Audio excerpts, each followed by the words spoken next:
अध्याय 261 हत्या। जुआन ने घबराकर निगल लिया। उसका भी इस विलाप करने वाले कोड़े से कुछ पुराना अनुभव था। जहां तक इसके एहसास की बात है, वह उन यादों को फिर से ताज़ा नहीं करना चाहता था। चेंग शॉपिंग के इतनी बुरी तरह चीखने के लिए उसे कौन दोषी ठहरा सकता है। समय बीतने के साथ साथ चू हुआनझाओ का गुस्सा बढ़ता ही जा रहा था और वह जुआन से स्पष्टीकरण लेने वापस आई थी। भला किसे पता था कि लौटते ही उसे चेंग शॉपिंग की ये बातें सुननी पड़ेंगी। वह पहले से ही बहुत गुस्से में थी, ये तो आग में घी डालने जैसा था। एक कोड़े की मार से उसे राहत नहीं मिली, दूसरा कोड़ा भी पड़ा। जब उसने देखा कि वह तीसरी बार हमला करने ही वाली है, तो जुआन तुरंत उसे रोकने के लिए दौड़ी। ठीक है, इस रफ्तार से तो ये बेचारी बच्ची मर ही जाएगी। चू हुआनझाओ उसे जितना देखती गई, उसका गुस्सा उतना ही बढ़ता गया। उसने अपना चाबुक उठाया और उसे फिर से मारने ही वाली थी। अंत में उसने मना कर दिया। गुस्से से कराहते हुए वह मुड़ी और बोली, मैं तुमसे बात नहीं करना चाहती।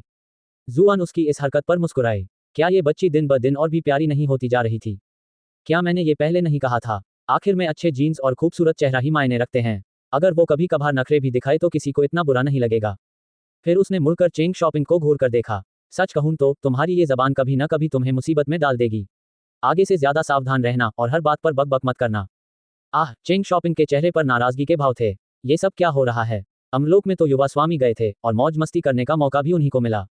सिर्फ यूं ही ये बात उठाने पर मुझे क्यों मार पड़ रही है? मैंने इतने समय तक दूसरी मिस और छोटे मालिक के बारे में बहुत अच्छी राय रखी, लेकिन सब व्यर्थ हो गया। अब से मैं केवल पहली मिस का ही समर्थन करूंगी। उसके आहत और नाराज चेहरे को देखकर जुआन ने उसे एक चांदी का सिक्का दिया। अपने लिए कुछ दवा ले लो और आराम करो। आज मेरे साथ अकादमी मत चलो, कहीं ऐसा न हो कि छोटा हुआनझाओ फिर से तुम पर गुस्सा हो जाए। चांदी को देखते ही चेंग शॉपिंग की आंखें चमक उठीं।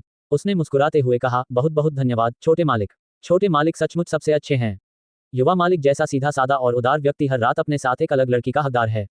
बेशक उसने यह बात जोर से कहने की हिम्मत नहीं की, इस डर से कि उसे फिर से कोड़े पड़ेंगे। जुआन को उसकी चापलूसी भरी नजरें और बर्दाश्त नहीं हुई। वह चू हुआनझाओ के पीछे दौड़ने के लिए मुड़ा। आमतौर पर वह अकादमी जाने से पहले हमेशा जुआन का इंतजार करती थी, लेकिन आज वह घोड़े पर सवार होकर तुरंत चली गई। बहुत मशक्कत के बाद आखिरकार जुआन ने उससे कहा, अरे हमारे नन्हे हुआनझाओ को इतना गुस्सा किसने दिलाया? चू हुआनझाओ के चेहरे पर अब भी गुस्से का भाव था और उसने कुछ भी कहने से इनकार कर दिया। जुआन ने अपने घोड़े को धक्का देकर पास बुलाया। क्या तुम अब भी नाराज हो कि मैंने तुम्हें कोई तोहफा नहीं दिया? मैं अभी तुम्हें जो चाहो वो खरीद दूंगा। बड़े भाई के पास बहुत पैसा है। चू हुआनझाओ को उसकी ये जिद बर्दाश्त नहीं हो रही थी। तुम्हें पता है कि मैं इस वजह से परेशान नहीं हूं। तो फिर तुम क्यों परेशान हो? जुआन ने मुस्कुराते हुए पूछा। चू हुआनझाओ ने अपना सिर दूसरी तरफ घुमा लिया। तुम्हें तो जवाब पहले से ही पता है। जुआन ने गंभीर भाव से कहा, क्या यह अमर निवास में हुई घटना के कारण था? चू हुआनझाओ ने गुस्से से गहरी सांस ली। उसका छोटा बर्फ जैसा सफेद चेहरा थोड़ा और ठंडा हो गया। मुझे तो दूसरी और तीसरी शाखा के उन लोगों ने जबरदस्ती वहां घसीट कर लाया था। वे तुम्हारी बड़ी बहन की हालत के बारे में जानना चाहते थे, इसलिए मुझे उन्हें धोखा देना पड़ा और कहना पड़ा कि यह कोई बड़ी बात नहीं है। लेकिन वे बेवकूफ नहीं हैं, तो वे मुझ पर इतनी आसानी से भरोसा कैसे कर लेते? वे मुझे परीक्षा के तौर पर अपने साथ अमलोक ले जाना चाहते थे। अगर तुम्हारी बड़ी बहन के साथ वाकई कुछ गड़बड़ होती, तो मेरा वहां जाकर मौज मस्ती करने का मन नहीं करता। मुझे उन्हें उन्हीं के खेल में हराना था। यह मेरे लिए वाकई एक बहुत बड़ा बलिदान था। उन्हें ये यकीन दिलाने के लिए कि चुयान ठीक है, मुझे खुद को संभालना पड़ा और उस तरह की जगह पर जाना पड़ा। जुआन ने ये सब अत्यंत गंभीर भाव से कहा। वह अपनी बात को झूठ बोलकर मनवाने की क्षमता पर थोड़ा आश्चर्यचकित भी था। चू यूचेंग और चू होनकाई की बात करें तो सारा दोष आप दोनों पर आ जाता है। वैसे भी मुझे सबके सामने बेइज्जत करना आपकी ही गलती थी। क्या तुम मुझे सच बता रहे हो? चू हुआनझाओ के चेहरे पर आखिरकार थोड़ी नरमी आई। बिल्कुल, आप जानते हैं कि मैं हमेशा से एक नेक इंसान रहा हूं, तो अगर मेरे पास विकल्प होता तो मैं स्वेच्छा से ऐसी जगह में कैसे प्रवेश कर सकता था? जुआन ने बड़े गर्व से कहा। बोलते समय उसने अपनी छाती फुला ली, जिससे वह और भी लंबा और सीधा दिखाई देने लगा। लेकिन मैंने सुना है कि अमर निवास की दरबारी रानी ने तुम्हें चुना है अपने कक्ष में अकेले प्रवेश करने के लिए। चू हुआनझाओ ने क्रोधित होकर कहा। ये सभी दुष्ट लोग दिन रात मेरे बहनोई के पीछे क्यों पड़े रहते हैं? जुआन ने हंसते हुए कहा, तुम बेवजह चिंता कर रहे हो। हम दोनों ने बस चाय पर थोड़ी बातचीत की थी। हमारी बातचीत आगे बढ़ने से पहले ही हमारी मुलाकात ब्लैकविंड स्टॉकेट के चेन जुबान से हो गई। चेन जुबान? चू हुआनझाओ चौंक उठी। यहाँ तक कि उसके जैसी जो कबीले के मामलों पर ज्यादा ध्यान नहीं देती थी, वह भी इस कुख्यात डाकू के बारे में जानती थी। चेन जुबान ब्राइटन मून शहर के आसपास के व्यापार मार्गों को लूटता था और उसने वर्षों से चू कबीले को बहुत कष्ट पहुंचाया था। जीजा जी, आपको कुछ हुआ तो नहीं ना? हालांकि वह देखने में बिल्कुल ठीक लग रहे थे, फिर भी चू हुआनझाओ ने चिंता से उनका हाथ खींचकर चोटों की जांच करने की कोशिश की। जुआन ने जब उसकी सच्ची चिंता देखी तो उसके मन में एक सुखद एहसास जागा। भले ही यह शरारती बच्चा थोड़ा चालाक और उद्दंड था, लेकिन वह सचमुच उसके साथ अच्छा व्यवहार करती थी। जब वह खतरों से भरी इस दुनिया में आया था, तब वही अकेली थी जिसने उसे थोड़ी राहत का एहसास दिलाया था। चिंता मत करो, मैं ठीक हूँ। चेन जुबान जैसी तुच्छ चींटी मेरा कुछ नहीं बिगाड़ सकती। आपने चेन जुबान को ट्रोल करके 431 रेज पॉइंट्स हासिल कर लिए हैं। जुआन अचानक मिले इतने सारे रेज पॉइंट्स देखकर दंग रह गया। ये कैसी स्थिति थी? उसे ये रेज पॉइंट्स आखिर मिले ही क्यों? मुझे मत बताओ। ठीक उसी क्षण उसने काले रंग की एक लकीर को पास आते देखा। जुआन के रोंगटे तुरंत खड़े हो गए। उसने हुआनझाओ को पकड़ा और घोड़ों से कूद गया। लगभग उसी क्षण एक तीर ठीक उसी जगह आकर गिरा जहां वह अभी अभी था। कुछ ही क्षण पहले जिस बेचारे घोड़े पर वह सवार था, वह उस जोरदार प्रहार से चकनाचूर हो गया। मांस के टुकड़े चारों ओर बिखर गए। चू हुआनझाओ का घोड़ा बुरी तरह भयभीत हो गया, अपने पिछले पैरों पर खड़ा हो गया और पहाड़ियों की ओर भाग गया। अगर जुआन ने उसे पहले ही न पकड़ा होता तो परिणाम इतने भयावह होते कि उनकी कल्पना भी नहीं की जा सकती। क्या हुआ? चू हुआनझाओ इतनी डर गई थी कि उसका चेहरा पीला पड़ गया था। वह आमतौर पर बेहद साहसी थी, लेकिन उसने पहले कभी मांस को इस तरह उड़ते हुए नहीं देखा था। उसने जुआन की आस्तीन को कसकर पकड़ लिया, उसका शरीर बेकाबू होकर कांप रहा था। आसपास मौजूद चू कबीले के रक्षक सदमे से बाहर आ गए। उन सभी ने जल्दी से अपने हथियार निकाल लिए और सुरक्षात्मक रूप से उन दोनों को घेर लिया, साथ ही सतर्कतापूर्वक आसपास के क्षेत्र की छानबीन करने लगे। उनके आसपास के लोग और भी ज्यादा दहशत में थे। जब वे सब चीख चिल्ला रहे थे और पागलों की तरह इधर उधर भाग रहे थे, तो वे कैसे पता लगा पाते कि हत्यारा कहाँ छिपा है? जुआन को कुछ आभास हुआ। उसने अपना सिर एक खास दिशा में घुमाया। तीसरी मंजिल पर एक खंभे के पीछे लाल बालों वाला एक आदमी खड़ा था, जिसके हाथ में एक बड़ा धनुष था। जब चेन जुबान को एहसास हुआ कि उसे देख लिया गया है, तो वह क्रूरता से मुस्कुराया।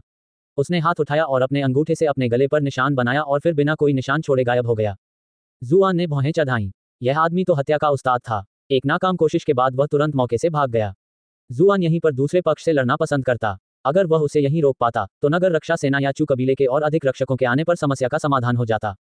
अफसोस की बात है, इसमें कोई आश्चर्य की बात नहीं है कि चू कबीले और नगर स्वामी दोनों की सेनाओं द्वारा लगातार पीछा किए जाने के बावजूद यह व्यक्ति अभी भी जीवित और स्वस्थ था। जुआन का चेहरा गंभीर हो गया, ये जानते हुए कि अब उसे एक शक्तिशाली हत्यारे से लगातार सावधान रहना होगा। यह आदमी चाहे जितनी भी नाकामी करे, लेकिन अगर उसने एक भी गलती की तो उसकी जान खतरे में पड़ जाएगी। दूसरी बार चूक गए, छोटे मालिक।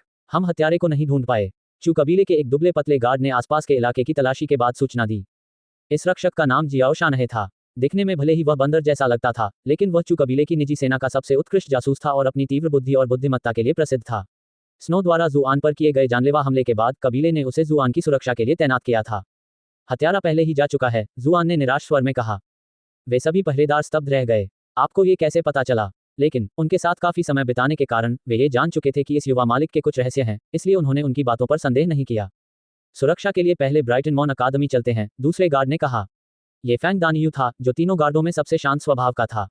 वह बैल की तरह गठीला, लंबा और बड़ा था, जैसा कि उसके नाम से पता चलता है। 1 सचमुच, अकादमी में कोई भी गड़बड़ी करने की हिम्मत नहीं करेगा। चू कबीले को जल्द ही इसकी खबर मिल जाएगी, इसलिए कमांडर यू युवा कुमारी और युवा स्वामी को वापस लाने के लिए वहां मौजूद रहेंगे। एक अन्य गार्ड ने उनके पास आने की कोशिश करने वाले किसी भी व्यक्ति पर डराने वाली नजर डाली।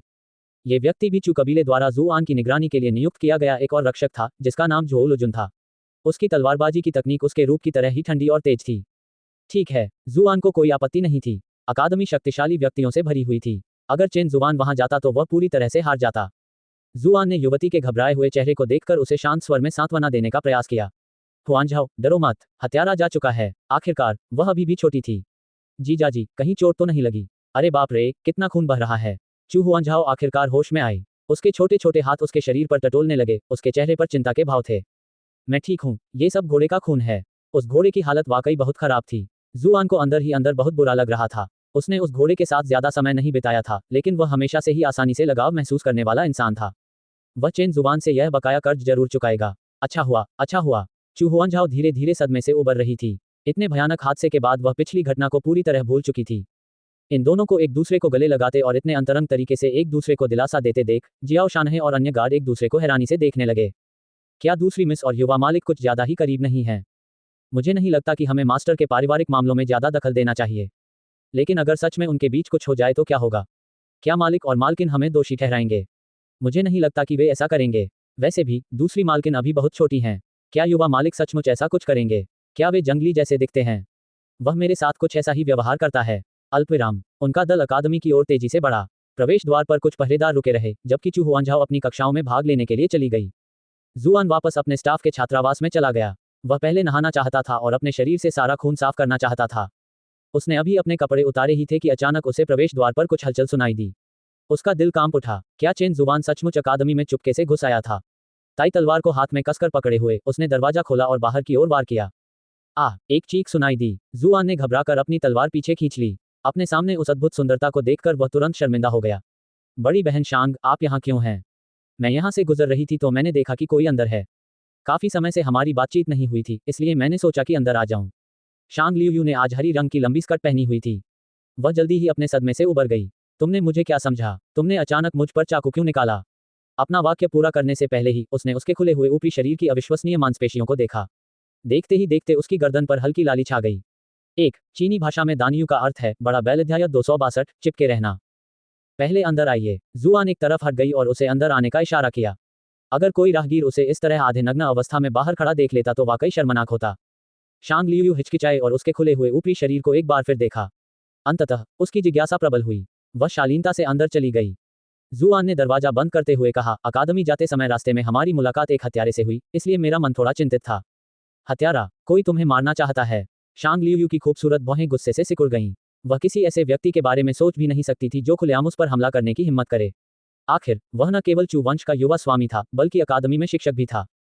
ब्लैकविंड स्टॉकहेड का चेन जुआन। जुआन ने एक बेसिन में पानी भरा और फिर अपने ऊपर लगे घोड़े के खून को पोंछते हुए उसने पूरी घटना का ब्यौरा दिया। शांग लियू ने अपना सिर अजीब तरह से एक तरफ घुमाया और बगीचे के नज़ारे की प्रशंसा करने का नाटक किया। ब्लैकविंड स्टॉकहेड का चेन जुआन, तुमने उसे कैसे उकसाया? वह सिल्वरहुक कसिनो के मेई चाओफेंग का भाई है। हालांकि दोनों ने ज्यादा समय साथ नहीं बिताया था, फिर भी जुआन को शांग लियू के चरित्र पर पूरा भरोसा था। उसे उससे कुछ भी छिपाने की जरूरत महसूस नहीं हुई। तो ये सब हुआ, शांग लियू ने कोमल स्वर में कहा। मैंने सुना है कि चेन जुआन 6ठे स्थान पर है। अब तुम क्या करने वाले हो? चिंता मत करो, मैं हमेशा से ही दृढ़ निश्चयी रहा हूं। मैं इतनी आसानी से नहीं मरूंगा, जुआन ने मुस्कुराते हुए कहा। लेकिन अंदर से उसे बिल्कुल भी अच्छा महसूस नहीं हो रहा था। अगर वे आमने सामने लड़ते तो फीनिक्स निर्वाण सूत्र की शक्ति से शायद उसे जीतने का मौका मिल जाता। हालांकि चेन जुआन का ऐसा कोई इरादा नहीं था। इसके बजाय वह सीधे हत्या करने के इरादे से आया था। जुआन इस बार क्रोध बिंदुओं से सतर्क हो जाने के कारण भाग्यशाली रहा, लेकिन कोई नहीं जानता था कि अगली बार भी उसका भाग्य इतना अच्छा रहेगा या नहीं। शांग लियू ने कुछ देर सोचा, फिर एक लटकन जैसी वस्तु निकाली। इसे अपने पास रखो, किसी अहम मौके पर यह तुम्हारी जान बचा सकती है। यह क्या है? जुआन ने पहले सोचा कि यह एक जेड का पेंडेंट है, लेकिन जब उसने इसे हाथों में घुमाया तो पाया कि यह सामान्य जेड पेंडेंट से काफी पतला है। फिर भी ये बहुत सुंदर है। ये सफेद वस्तु हल्की नीली रोशनी से जगमगा रही है। शांग लियू हिचकिचाई, फिर बोली, आप इसे एक जेड पेंडेंट की तरह समझ सकते हैं। यह आपको एक घातक हमले को रोकने में मदद कर सकता है।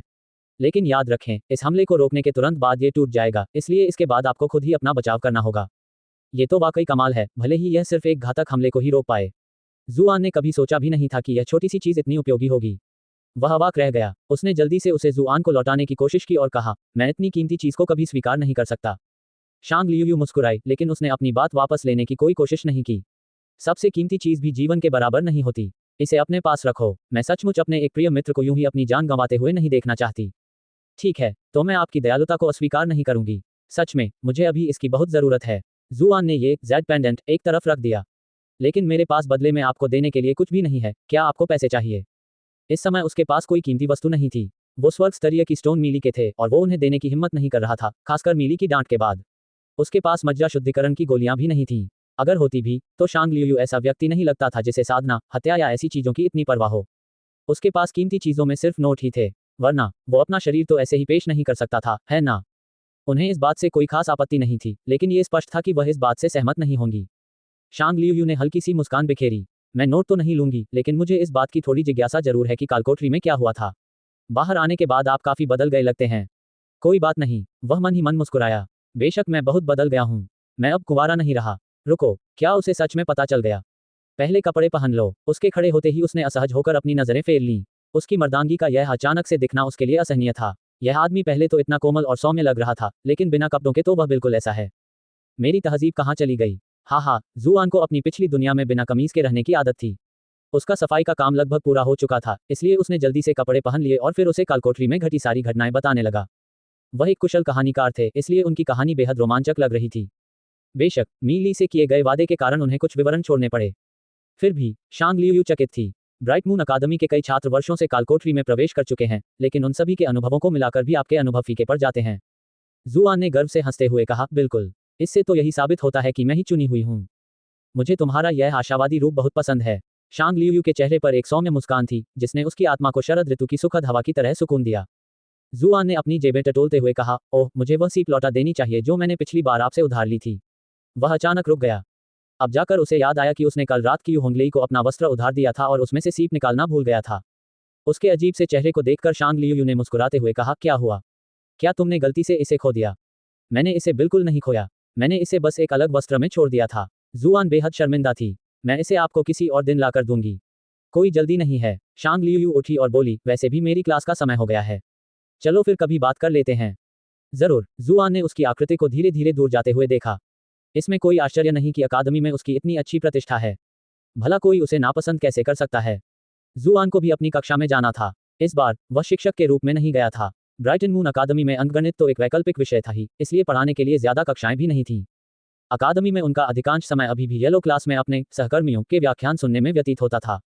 लेकिन जैसे ही वह अपने कक्षा कक्ष के दरवाजे पर पहुंचा, एक हल्की सी सुगंध ने उसकी नाक को गुदगुदाया। उसके कान के ठीक पास ही उसे एक ठंडी, अभिमानी लेकिन गरिमापूर्ण आवाज सुनाई दी। मेरे कार्यालय में मेरे साथ आइए। उस आवाज में निर्विवाद अधिकार झलक रहा था। कौन मुझसे इस लहजे में बात करने की हिम्मत करता है? क्या तुम मुझे क्लास छोड़ने पर मजबूर नहीं कर रहे हो? लेकिन जब उसने पीछे मुड़कर उन शानदार चश्मों, शरीर से चिपकी हुई पोशाक और उन बेहद लंबी टांगों को देखा, तो उसका चेहरा तुरंत ही विनम्रता से भर गया। समझ गया, खूबसूरत प्रधानाचार्य। जब कक्षा के सभी छात्रों ने उन दोनों को एक साथ जाते देखा तो उन्होंने खिड़की से अपना सिर बाहर निकाल लिया। उनमें से वेईसुओ की गर्दन सबसे ज्यादा खींची हुई थी। उसने हौंकते हुए कहा, प्रधानाचार्य ने आज फिर न्यूड रंग की स्टॉकिंग्स पहनी हैं। लगता है उन्हें आजकल ये स्टाइल बहुत पसंद आ रहा है। वो काली स्टॉकिंग्स क्यों नहीं पहनती? तुम्हें क्या पता, मुझे तो ये रंग बहुत अच्छा लग रहा है, उसके बगल में बैठे किसी व्यक्ति ने उपहास उड़ाते हुए कहा। वाह, बेशक काला रंग सबसे अच्छा दिखता है। एक अन्य छात्र ने वेईसुओ का समर्थन किया। लेकिन अगर मुझसे पूछो तो ग्रे रंग ज्यादा चटपटा लगता है। किसी और ने इससे अलग राय रखी। छात्र बेहद उत्तेजित हो गए। क्या आप में से किसी को भी सफेद टाइट्स पसंद नहीं है? एक धीमी, कमजोर आवाज ने कहा। बाकी सब उसकी तरफ मुड़ गए। बेशर्म, वे सब एक साथ चिल्लाए। अल्पविराम। जुआन जियांग लुओंफू के पीछे पीछे चल रही थी। उसकी निगाहें उसकी लहराती हुई आकृति पर टिकी हुई थीं। उसकी चाल एकदम सही थी और इससे उसकी असाधारण सुंदरता और भी निखर रही थी। अगर उसकी चाल थोड़ी सी भी लंबी होती तो वह भद्दी लगती, और थोड़ी सी भी छोटी होती तो उसका स्वाभाविक परिपक्व आकर्षण पूरी तरह से प्रदर्शित नहीं हो पाता। प्रधानाचार्य सचमुच अद्भुत हैं। जुआन ने प्रशंसा से आह भरी। वह सचमुच समझ नहीं पा रहा था कि वह विकृत मानसिकता वाला जी डेंटू उसमें कोई दिलचस्पी क्यों नहीं दिखा रहा था। कृपया मुझे यह मत बताना कि प्रधानाचार्य कोई सन की क्रॉसड्रेसर नहीं है। जुआन भय से सुनना पड़ गया। उसने तुरंत उसका सावधानीपूर्वक निरीक्षण किया। पूरी जांच पड़ताल के बाद उन्हें यकीन हो गया कि वह सभी महिलाओं में सबसे उत्कृष्ट थी। इससे जी डेंटू का मामला विचारणीय बन गया। अपने ही विचारों में खोए हुए वह जियांग लुओंफू की आवाज सुनकर चौंक गए। दरवाजा बंद करो। ओह, तभी जुआन होश में आया। वे दोनों पहले ही उसके कार्यालय पहुंच चुके थे। भारी दरवाजा बंद होते ही जियांग लुओंफू ने बेफिक्री से अपनी हील्स उतारी और आराम करने के लिए एक कुर्सी ढूंढ ली। उसकी लंबी टांगें, जो अनगिनत पुरुषों को दीवाना बना देती थीं, एक स्टूल पर टिकी हुई थीं। उसकी स्कर्ट जुआन की पिछली दुनिया की पेंसिल स्कर्ट से काफी मिलती जुलती थी। उसकी स्कर्ट से पूरे शरीर को ढक पाना मुश्किल था। जुआन को उसकी सराहना करनी ही पड़ी। हालांकि वह स्पष्ट रूप से कुछ भी नहीं देख पा रहा था, फिर भी उसके भीतर असीम लालसा छिपी हुई थी। क्या मैं अच्छा दिख रहा हूं? जियांग लुओंफू ने चिढ़ाते हुए पूछा। जुआन कांप उठी और तुरंत नजरें हटा लीं। मैंने कुछ नहीं देखा। जियांग लुओंफू ने तिरस्कारपूर्वक नाक से कुड़ी। तो फिर यहां आते समय रास्ते में मुझे घूरने वाला कौन था? जुआन की बेबाक चमड़ी तुरंत हरकत में आ गई। उसने जल्दी से समझाया, मैं आदरणीय प्रधानाचार्य की चाल का अध्ययन कर रहा था। आपकी साधना अविश्वसनीय रूप से गहरी है और आपकी चाल में भी साधना की गहरी समझ झलकती है। मैंने अपनी साधना में कुछ प्रगति पाने की उम्मीद में कुछ अतिरिक्त निगाहें डालीं। जियांग लुओंफू अपनी हंसी नहीं रोक पाईं। तुम्हें शब्दों को अपने फायदे के लिए घुमाना बहुत अच्छे से आता है। तो फिर तुम क्या सोचती हो? क्या तुम्हें कुछ समझ आया? जुआन ने सिर हिलाया। मैंने इसका पर्याप्त अध्ययन नहीं किया है। अगर खूबसूरत प्रिंसिपल मुझे शोध के उद्देश्य से गंभीरता से अवलोकन करने की अनुमति दे तो शायद मैं कोई अचूक चाल चलन तकनीक विकसित कर सकूं। उसकी निर्भीकता देखकर जियांग लुओंफू कुछ पल के लिए अवाक रह गई। इसकी कोई जरूरत नहीं है, उसने अंत में कहा। कुल टूर्नामेंट के दौरान तुमने जो चाल चलन तकनीक दिखाई वह पहले से ही उत्कृष्ट है। नहीं नहीं, ये बिल्कुल जरूरी है। मैं मानता हूं कि आत्म सुधार की कोई सीमा नहीं होती। मैं खुद को आत्मसंतुष्ट नहीं होने दे सकता। जुआन ने जल्दी से विषय बदल दिया, क्योंकि उसे डर था कि कहीं वह सूरजमुखी के जादू के बारे में न पूछ ले। जियांग लुओंफू ने उसकी ओर आंखें घुमाईं। बस करो, हमें और भी महत्वपूर्ण मामलों पर चर्चा करनी है। मैंने सुना है कि यहाँ आते समय महान डाकू चेन जुआन ने तुम पर हमला किया था। शानदार प्रिंसिपल, आपको जिम्मेदारी लेनी होगी। ये सुनकर जुआन तुरंत दौड़कर उनके पास गया और उनके पैरों से लिपटकर फूट फूट कर रोने लगा। इससे मेरा क्या लेना देना है? जियांग लुओंफू ने अधीरता से कहा और उसे लात मारकर उड़ाने की इच्छा को दबाते हुए कहा। जाहिर है, ये इसलिए हुआ क्योंकि उस खूबसूरत प्रिंसिपल ने मेई चाओफेंग की हत्या कर दी। चेन जुआन में इतनी समझ है कि वो तुम्हारे सामने कुछ भी नहीं है, इसलिए वो अपनी सारी नफरत मुझ पर निकाल रहा है। जुआन ने चेन जुआन और मेई चाओफेंग के रिश्ते और शी कबीले के साथ उनके संबंध के बारे में बताया। इसमें कोई हैरानी की बात नहीं कि इतने सालों बाद भी कोई चेन जुआन से छुटकारा नहीं पा सका। ब्राइटन मून सिटी के उच्च अधिकारियों में कोई भेदिया था, तो ये शी परिवार का ही काम था। जियांग लुओंफू इस जानकारी से इतनी चौंक गई कि वह उसे तुरंत लात मारकर भगाना भूल गई। क्या ये शी वंश को गिराने के लिए काफी है? जुआन ने पूछा। वो शिकुन तो सच में बहुत ही बदतमीज है। उसके पीछे तो इतना बड़ा कबीला भी है। वो दुश्मन बनने के लिए बहुत ही खतरनाक है। यह इतना आसान कैसे हो सकता है? जियांग लुओफू जवाब देने ही वाली थी कि उसकी खूबसूरत भौहें गुस्से से सिकुड़ गईं। क्या तुम्हें मुझे छूने से जी भर गया? अब छोड़ दो। अध्याय 263 सुगंधित उल्टी। जुआन को अभी तक उसके पैरों से संतुष्टि नहीं मिली थी, लेकिन वह मरना भी नहीं चाहता था। उसने तुरंत हाथ छोड़ दिया। उसके चेहरे पर यथासंभव शुद्ध और ईमानदार भाव थे। जियांग लुओफू ने आखिरकार संतुष्टि से सिर हिलाया। उसने आगे कहा, शी वंश राजधानी के सबसे बड़े वंशों में से एक है और उनके सदस्य दरबार के सत्ता के सभी महत्वपूर्ण पदों पर काबिज हैं। हमारे दावों को साबित करने के लिए हमारे पास कोई ठोस सबूत नहीं है, और अगर हमारे पास उनके खिलाफ कुछ सबूत होता भी, तो वे किसी को भी बलि का बकरा बनाकर मामला अपने ऊपर ले लेते। इससे उनकी नींव पर कोई असर नहीं पड़ता। तो फिर मैं इस कबीले को कैसे हराऊंगा? जुआन ने मन ही मन थोड़ा चिढ़ते हुए पूछा। ऐसा लग रहा था मानो शी कबीला ही एकमात्र ऐसा कबीला था जो उससे पंगा ले सकता था, जबकि वह पलटवार करने में असमर्थ था। वह इसे कैसे सहन कर सकता था? एकमात्र उपाय यह है कि आपको किसी बड़े कबीले का समर्थन भी मिले। हालांकि बड़े कबीले आमतौर पर जानलेवा लड़ाई नहीं लड़ते, भले ही तनाव कितना भी बढ़ जाए। जियांग लुओफू ने भौहें चढ़ाते हुए जवाब दिया। बेशक, अगर आप एक दिन खुद इतने शक्तिशाली हो जाएं तो आप इन सब बातों को नजरअंदाज कर सकते हैं। लेकिन चीजें इतनी आसान नहीं होंगी। भले ही आपकी साधना सम्राट से भी आगे निकल जाए, फिर भी चिंता करने के लिए बहुत सी बातें होंगी। जुआन चुप रहा। उसे याद आया कि उसने चू वंश से सम्राट और राजा ची के बीच हुए संघर्ष के बारे में सुना था। सम्राट को सार्वजनिक रूप से सर्वोपरि विशेषज्ञ माना जाता था, फिर भी वह अपनी मनचाही उपलब्धि हासिल नहीं कर सका। इस विचार ने उसे तुरंत निराश कर दिया। उसके उदास चेहरे को देखकर जियांग लुओफू ने उसे सांत्वना देने की कोशिश की। तुम्हें इतना निराश होने की जरूरत नहीं है। चू वंश का समर्थन तुम्हारे साथ है। अकादमी के छात्र होने के नाते शी वंश चाहे कितना भी शक्तिशाली क्यों न हो, खुलेआम तुम्हें धमकाने की हिम्मत नहीं करेगा। जुआन ने आह भरी। दुर्भाग्य से उनका मुझसे खुलेआम निपटने का कोई इरादा नहीं है। चेन जुबान का शी कबीले से कोई संबंध न होने के कारण चू कबीला या अकादमी कुछ भी नहीं कर सकते थे, भले ही चेन जुबान ने वास्तव में उसकी हत्या कर दी हो। आपको बस इस दौर को पार करना है, जियांग लुओफू ने आगे कहा। शीकुन ब्राइटन मून शहर छोड़कर राजधानी लौट चुका है। वह इतनी दूर जा चुका है कि चाहकर भी कुछ नहीं कर सकता। क्या वह सचमुच चला गया? जुआन ने भी कुछ अफवाहें सुनी थी, लेकिन उसने मान लिया था कि यह महज एक धोखा है। जी हाँ, और वो तो बड़ी जल्दी में ही चला गया। जियांग लुओफू ने अपनी कनपटी मली। उसे भी ये बात समझ नहीं आ रही थी। क्या तुम्हें कुछ पता है कि वो क्यों चला गया? कोई अंदाजा नहीं। जुआन ने हैरानी जताने का नाटक किया, लेकिन मन ही मन उसने अनुमान लगाया कि इसका संबंध शायद शीलेजी के अचानक गायब होने से है। चलिए एक और महत्वपूर्ण बात करते हैं। कालकोठरी में प्रवेश करने से पहले आपने मुझसे जो वादा किया था, क्या आपको वह अभी भी याद है? जियांग लुओफू ने पूछा। जुआन थोड़ा उलझन में था। उसने अंदाजा लगाते हुए पूछा, क्या आप प्लम ब्लॉसम संप्रदाय की संपत्ति पर कब्जे की बात कर रहे हैं? बिल्कुल सही, जियांग लुओफू ने संतुष्टि भरी मुस्कान के साथ कहा। मेई चाओफेंग तो मर ही चुका है और प्लम ब्लॉसम सेक्ट रातों रात राख हो गया है। अनगिनत लोग उनकी संपत्तियों और अन्य परिसंपत्तियों पर नजर गड़ाए हुए हैं। जैसा कि मैंने पहले भी कहा था, अकादमी इसमें दखल नहीं दे सकती, लेकिन सबको पता है कि तुम्हारे पास प्लम ब्लॉसम सेक्ट का वचन पत्र है। इसलिए तुम्हारा इसमें शामिल होना पूरी तरह जायज है। आपको बारीकियों के बारे में चिंता करने की जरूरत नहीं है। समय आने पर मैं आपकी मदद के लिए कुछ लोगों को भेज दूंगा। जुआन ने कहा, तो मैं तो सिर्फ नाम के लिए एक प्रतिनिधि की तरह ये सब कर रही हूँ। सारी संपत्तियों पर असली कब्जा तो आपके लोग ही करेंगे। आप इसे इस तरह से सोच सकते हैं। ये कहने के बाद जियांग लुओफू सोफे पर पीछे की ओर झुक गईं और आराम से अपनी उंगलियों के बीच ब्रश घुमाने लगी। जुआन ने कोई आपत्ति नहीं जताई। उसने अकादमी के साथ पहले ही समझौता कर लिया था। 7.5 मिलियन टेल्स के उस वचन पत्र के बदले, जिसे भुनाने का उसके पास कोई तरीका नहीं था, अकादमी उसे शिक्षक का पद देगी। जियांग लुओफू ने तो मेई चाओफेंग से छुटकारा पाने में भी उसकी व्यक्तिगत रूप से मदद की थी। यही मुख्य कारण था कि वह जियांग लुओफू से इतनी सहजता से बातचीत कर पा रहा था।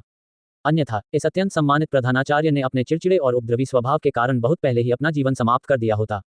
उसने मन ही मन कई बातों पर विचार किया। हालांकि वह अब तक के घटनाक्रम से पूरी तरह संतुष्ट था, फिर भी एक बात पर चर्चा करना जरूरी था। सच कहूं तो मुझे ये भी नहीं पता कि एक हफ्ते बाद मैं जिंदा रहूंगा या नहीं। ऐसे में मैं बेर के फूल संप्रदाय की संपत्ति पर कब्जा करने पर ध्यान कैसे केंद्रित कर पाऊंगा? चेन जुबान का मामला वाकई पेचीदा है। उसकी ताकत से मुझे कोई खास मतलब नहीं है, लेकिन वो वाकई बहुत चालाक है। हालांकि तुम्हें जान से मारने की उसकी मंशा ने हमें उसे पकड़ने का अच्छा मौका दे दिया है। जियांग लुओफू खड़ी हो गईं और खिड़की से बाहर ब्राइटन मून शहर के नज़ारे को देखने लगीं। मुझे थोड़ा और सोचने दो। कुछ सूझने पर मैं तुमसे संपर्क करूंगी। अल्पविराम। प्रिंसिपल के दफ्तर से बाहर निकलते समय जियांग लुओफू के आखिरी शब्द जुआन के दिमाग में गूंजते रहे। ऐसा क्यों लग रहा था जैसे वह चारा बनने जा रहा हो? दोनों ही स्थिति में वह कुछ नहीं कर सकता था। वह दूसरों की योजनाओं में महज एक मोहरा था। जुआन उदास मन से कक्षा में लौटा। इसमें कोई आश्चर्य की बात नहीं थी कि अब बहुत कम लोग ही उसे नीचा दिखाने की हिम्मत करते थे। कालकोठरी की घटना के बाद यहां तक कि शिक्षकों ने भी उसके साथ काफी बेहतर व्यवहार करना शुरू कर दिया था, खासकर तब जब उसने अपनी तलवार से शीकुन को लगभग 2 टुकड़ों में काटकर अपनी वीरता का प्रदर्शन किया था। जिस कक्षा में वह लौटा, वह युद्ध के सिद्धांत पर एक व्याख्यान था। वह वास्तव में इस विषय के बारे में और अधिक जानना चाहता था, लेकिन उसे इस महाद्वीप के इतिहास के बारे में कुछ भी पता नहीं था। उसने इन लड़ाइयों या उल्लेखित प्राचीन देशों के बारे में कभी नहीं सुना था, इसलिए ये सब उसके लिए निरर्थक था। उसने बेबसी से हार मान ली और इसके बजाय अपने द्वारा जमा किए गए क्रोध अंकों को गिनना शुरू कर दिया।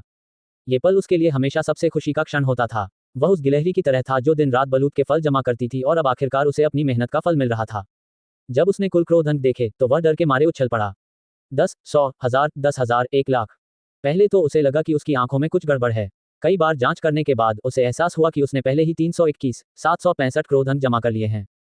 क्रोध बिंदुओं के दो सबसे बड़े समूह पिछली रात अमर निवास से आए थे, साथ ही साथ जब उसने कालकोठरी में अपना वर्चस्व स्थापित करने के लिए अपने विशाल अंक का इस्तेमाल किया था। अचानक उसके मन में एक विचार आया, अगर मैं उस दिन ब्राइटन मून सिटी में नग्न अवस्था में घूमता तो क्या क्रोध बिंदुओं की अत्यधिक मात्रा के कारण सिस्टम फट जाता। उन्होंने तुरंत इस विचार को मन से निकाल दिया। उन्हें जो बलिदान देना पड़ता वह बहुत बड़ा होता। छोड़ो भी, ये बंदा अभी भी अपनी इज्जत बचाना चाहता है। अगर मेरी इज्जत भी पूरी तरह से मिट्टी में मिल गई तो मेरी जिंदगी भी खत्म हो जाएगी। उन्हें सबसे ज्यादा चिंता समाज के शीर्ष पर बैठे लोगों की थी। उनकी सामाजिक स्थिति चाहे जो भी हो, उन्हें यह पक्का पता था कि सभी पुरुष इस तरह की चीजों को लेकर बेहद संवेदनशील होते हैं। अगर मैंने किसी संकी को भड़का दिया तो हो सकता है कि वह ईर्ष्या के मारे मेरा सिर काट दे। उसके पैरों में एक सिहरन दौड़ गई और वे तुरंत एक दूसरे के करीब आ गए। छोड़ो भी, मैं पुरानी योजना पर ही कायम रहूंगा। मैं कुछ हॉट लड़कियों के साथ मिलकर उन बेवकूफों को खूब परेशान करूंगा। ये ज्यादा सुरक्षित है। आगे चलकर अपने रेज पॉइंट्स के मुख्य स्रोत का फैसला करने के बाद जुआन ने लॉटरी निकालना शुरू कर दिया। 321, 765 रेज पॉइंट्स का मतलब था कि उसके पास 3217 मौके थे। मुझे जितने ज्यादा रेज पॉइंट्स मिलेंगे उतनी ही बार मुझे बंदूक निकालनी पड़ेगी। क्या इस रफ्तार से मेरी कलाई टूट नहीं जाएगी? जुआन क्षण भर के लिए अपने भविष्य को लेकर चिंतित हो गया, लेकिन फिर भी उसने चित्र बनाना शुरू करने के लिए एंटर कुंजी दबा दी। वह तरह तरह के हथकंडे अपनाता था, दादा दादी से प्रार्थना करता था, तरह तरह के बेतुके अनुष्ठान करता था, सिर्फ स्क्रीन पर खेलने के लिए धन्यवाद लिखा देखने के लिए। इस वजह से वह अब इन सब चीजों का आदी हो चुका था। अब तो उसके पास 3000 से ज्यादा मौके थे ही, इसलिए उसने किसी भी तरह की तैयारी करने की जहमत नहीं उठाई। लाइट मारकर लगातार झिलमिला रहा था। स्पेस कुंजी पर रुकने के बजाय वह 8 कुंजी के ऊपर आकर रुक गया। जुआन की आंखें पूरी तरह से गोल हो गईं। उसने उत्सुकता से अपने लूटे हुए सामान की जांच की। उसके सामने एक छोटी सी बोतल प्रकट हुई जिसमें कुछ चमकीला हरा तरल पदार्थ था। उसके नीचे एक विवरण लिखा था, विष की बोतल, फेंका जाने वाला प्रक्षेपास्त्र। इसके प्रभाव क्षेत्र में आने वाले लक्ष्य सुन्न और शक्तिहीन हो जाएंगे। ये 5वें रैंक और उससे नीचे के रैंक वालों की सुरक्षा को भेद नहीं पाता। अब जाकर उसे याद आया कि उसने ये चीज पहले भी बनाई थी। उस समय वह बहुत कमजोर था। इसी चीज से उसने ब्लैकविंड स्टॉक डे के उन सदस्यों को हराया था जिन्होंने उस समय युयानलुओं पर हमला किया था। उस वस्तु के रक्षा तंत्र को भेदने वाले गुण उसके अतीत के लिए अत्यंत महत्वपूर्ण थे। हालांकि उसे अपने सामने आने वाले विरोधियों के मुकाबले ऐसी चीजों की अब कोई जरूरत नहीं थी। ये जहर की बोतल 5वें या 6ठे दर्जे के अन्य विशेषज्ञों के खिलाफ ज्यादा मददगार नहीं होगी, क्योंकि यह 5वें दर्जे से ऊपर के विशेषज्ञों के खिलाफ व्यवहारिक रूप से बेकार थी। जहां तक उससे भी उच्च स्तर की साधना करने वालों की बात है, तो बेहतर यही होगा कि वह झुक जाए और उन्हें अपने साथ जो चाहे करने दे। हाँ, अगर वे महिलाएं हों तो बात अलग है। नहीं, मेरे पास अब तो उत्तराधिकारी का आनंदमय बोझ भी नहीं है। मैं साधक सुंदरियों के सामने भी कुछ नहीं कर सकता। उस समय मेरे पास सिर्फ अपनी सुंदरता ही सहारा रह जाएगी। उसने बेकार जहर की बोतल को एक तरफ रख दिया और फिर से अपना चित्र बनाना शुरू कर दिया। खेलने के लिए धन्यवाद की कई सूचनाओं के बाद आखिरकार वह एक की फ्रूट बनाने में कामयाब हो गया। उसके पास वैसे भी 3000 मौके थे। जुआन ने अपने पिछले लोक की बटन परी को याद करते हुए सुन्न होकर एंटर कुंजी दबा दी। अचानक उसकी आंखें चमक उठीं। उसने देखा कि लाइट मार्कर केक कुंजी पर आकर रुक गया था। सुगंधित उल्टी कौशल प्राप्त करने पर बधाई। कौशल संबंधी जानकारी। इस कौशल का उपयोग करने पर आपके मुंह से निकलने वाली हर बात अत्यंत उकसावे और उपहास जैसी लगेगी। आपके शब्दों को सुनने वाले शत्रु क्रोधित हो जाएंगे। क्रोधित शत्रुओं के सभी गुण 10% तक बढ़ जाएंगे और वे आपको जान से मारने के लिए हर संभव प्रयास करेंगे। इस कौशल से उत्पन्न सभी क्रोध अंक एकत्रित नहीं किए जाएंगे। चेतावनी, इस कौशल का प्रयोग सावधानीपूर्वक करें। एक बार प्रयोग करने के बाद इसका प्रभाव कभी समाप्त नहीं होगा। इसके केवल 2 ही परिणाम हो सकते हैं, या तो उपयोगकर्ता क्रोधित लक्ष्य को मार डालेगा या क्रोधित लक्ष्य उपयोगकर्ता को मार डालेगा। इस अंतिम चेतावनी को देखते ही जुआन तुरंत स्तब्ध रह गया। ये किस तरह की बेवकूफी भरी स्किल है? ये तो दुश्मन को ही ताकतवर बना देती है। इस कौशल का इस्तेमाल करने से पहले ये कीबोर्ड भाड़ में जाए। ये कौशल शायद किसी और के लिए उपयोगी हो, लेकिन यह एक ऐसी प्रतिभा थी जो उसे जन्मजात मिली थी। वह महज कुछ शब्दों से सबको क्रोधित कर सकता था और साथ ही साथ क्रोध अंक भी अर्जित कर सकता था। वह अपने दुश्मनों को फायदा क्यों पहुंचाएगा और तो और जानलेवा लड़ाई क्यों शुरू करेगा? इस कौशल का उनके लिए क्या महत्व था? इसमें कोई हैरानी की बात नहीं कि इस कौशल के उपयोग की कोई सीमा नहीं है। जबकि हेयर्स बॉल ऑफ डिलाइट्स और नॉक यू अप आइज जैसी शानदार चीजें तो पाबंदियों से भरी हुई हैं। केवल वॉचा लुक इन एट जैसी बेकार क्षमता की ही कोई सीमा नहीं होती। ये सुगंधित उल्टी करने की क्षमता शायद इससे बेहतर नहीं है। अध्याय 264 जांच पड़ताल। जुआन का चेहरा कोयले की तरह काला पड़ गया था। हुनर हासिल करने की संभावना बहुत कम थी। फिर भी आखिरकार जब उसे एक हुनर मिल ही गया तो उसके हाथ में ये बेकार चीज आ पड़ी। लगता है आज का दिन कुछ ऐसा ही होने वाला है। निश्चित रूप से कि फ्रूट्स के अलावा केवल खेलने के लिए धन्यवाद संदेश ही थे। उन्हें दवा की एक बोतल तक नहीं मिली। उन्हें तो ब्रदर स्प्रिंग में विश्वास की एक और बोतल चाहिए थी। उसे बिल्कुल भी अंदाजा नहीं था कि चेन जुबान कब दोबारा सामने आ जाएगा। उस आदमी को जानते हुए यह मुमकिन ही नहीं था कि वह यूं ही अचानक प्रकट हो जाए। अगर उसके पास ब्रदर स्प्रिंग में विश्वास की एक बोतल होती तो बदकिस्मती होने पर भी वह तुरंत वापसी कर सकता था। लेकिन चूंकि उसके पास ऐसा कुछ नहीं था, इसलिए उसे लगातार सतर्क रहना पड़ता था। इस बार की लॉटरी में उन्हें कुल 320 की फ्रूट्स मिले। हालातों को देखते हुए उसकी किस्मत वास्तव में उतनी बुरी नहीं थी। उसका मूड थोड़ा बेहतर हुआ। ये सुनिश्चित करते हुए कि कोई उस पर ध्यान नहीं दे रहा है, उसने एक एक करके ये फल अपने मुंह में डाल लिए। खुद को निहारते ही उसका चेहरा तुरंत सख्त हो गया। ये क्या हो रहा है? सिर्फ 10वां हिस्सा ही क्यों भरा? ये पहली बार था जब उसने एक ही बार में इतने सारे की फ्रूट्स खाए। उसने खुद का ध्यानपूर्वक विश्लेषण किया और फिर उसे समस्या का कारण समझ में आया।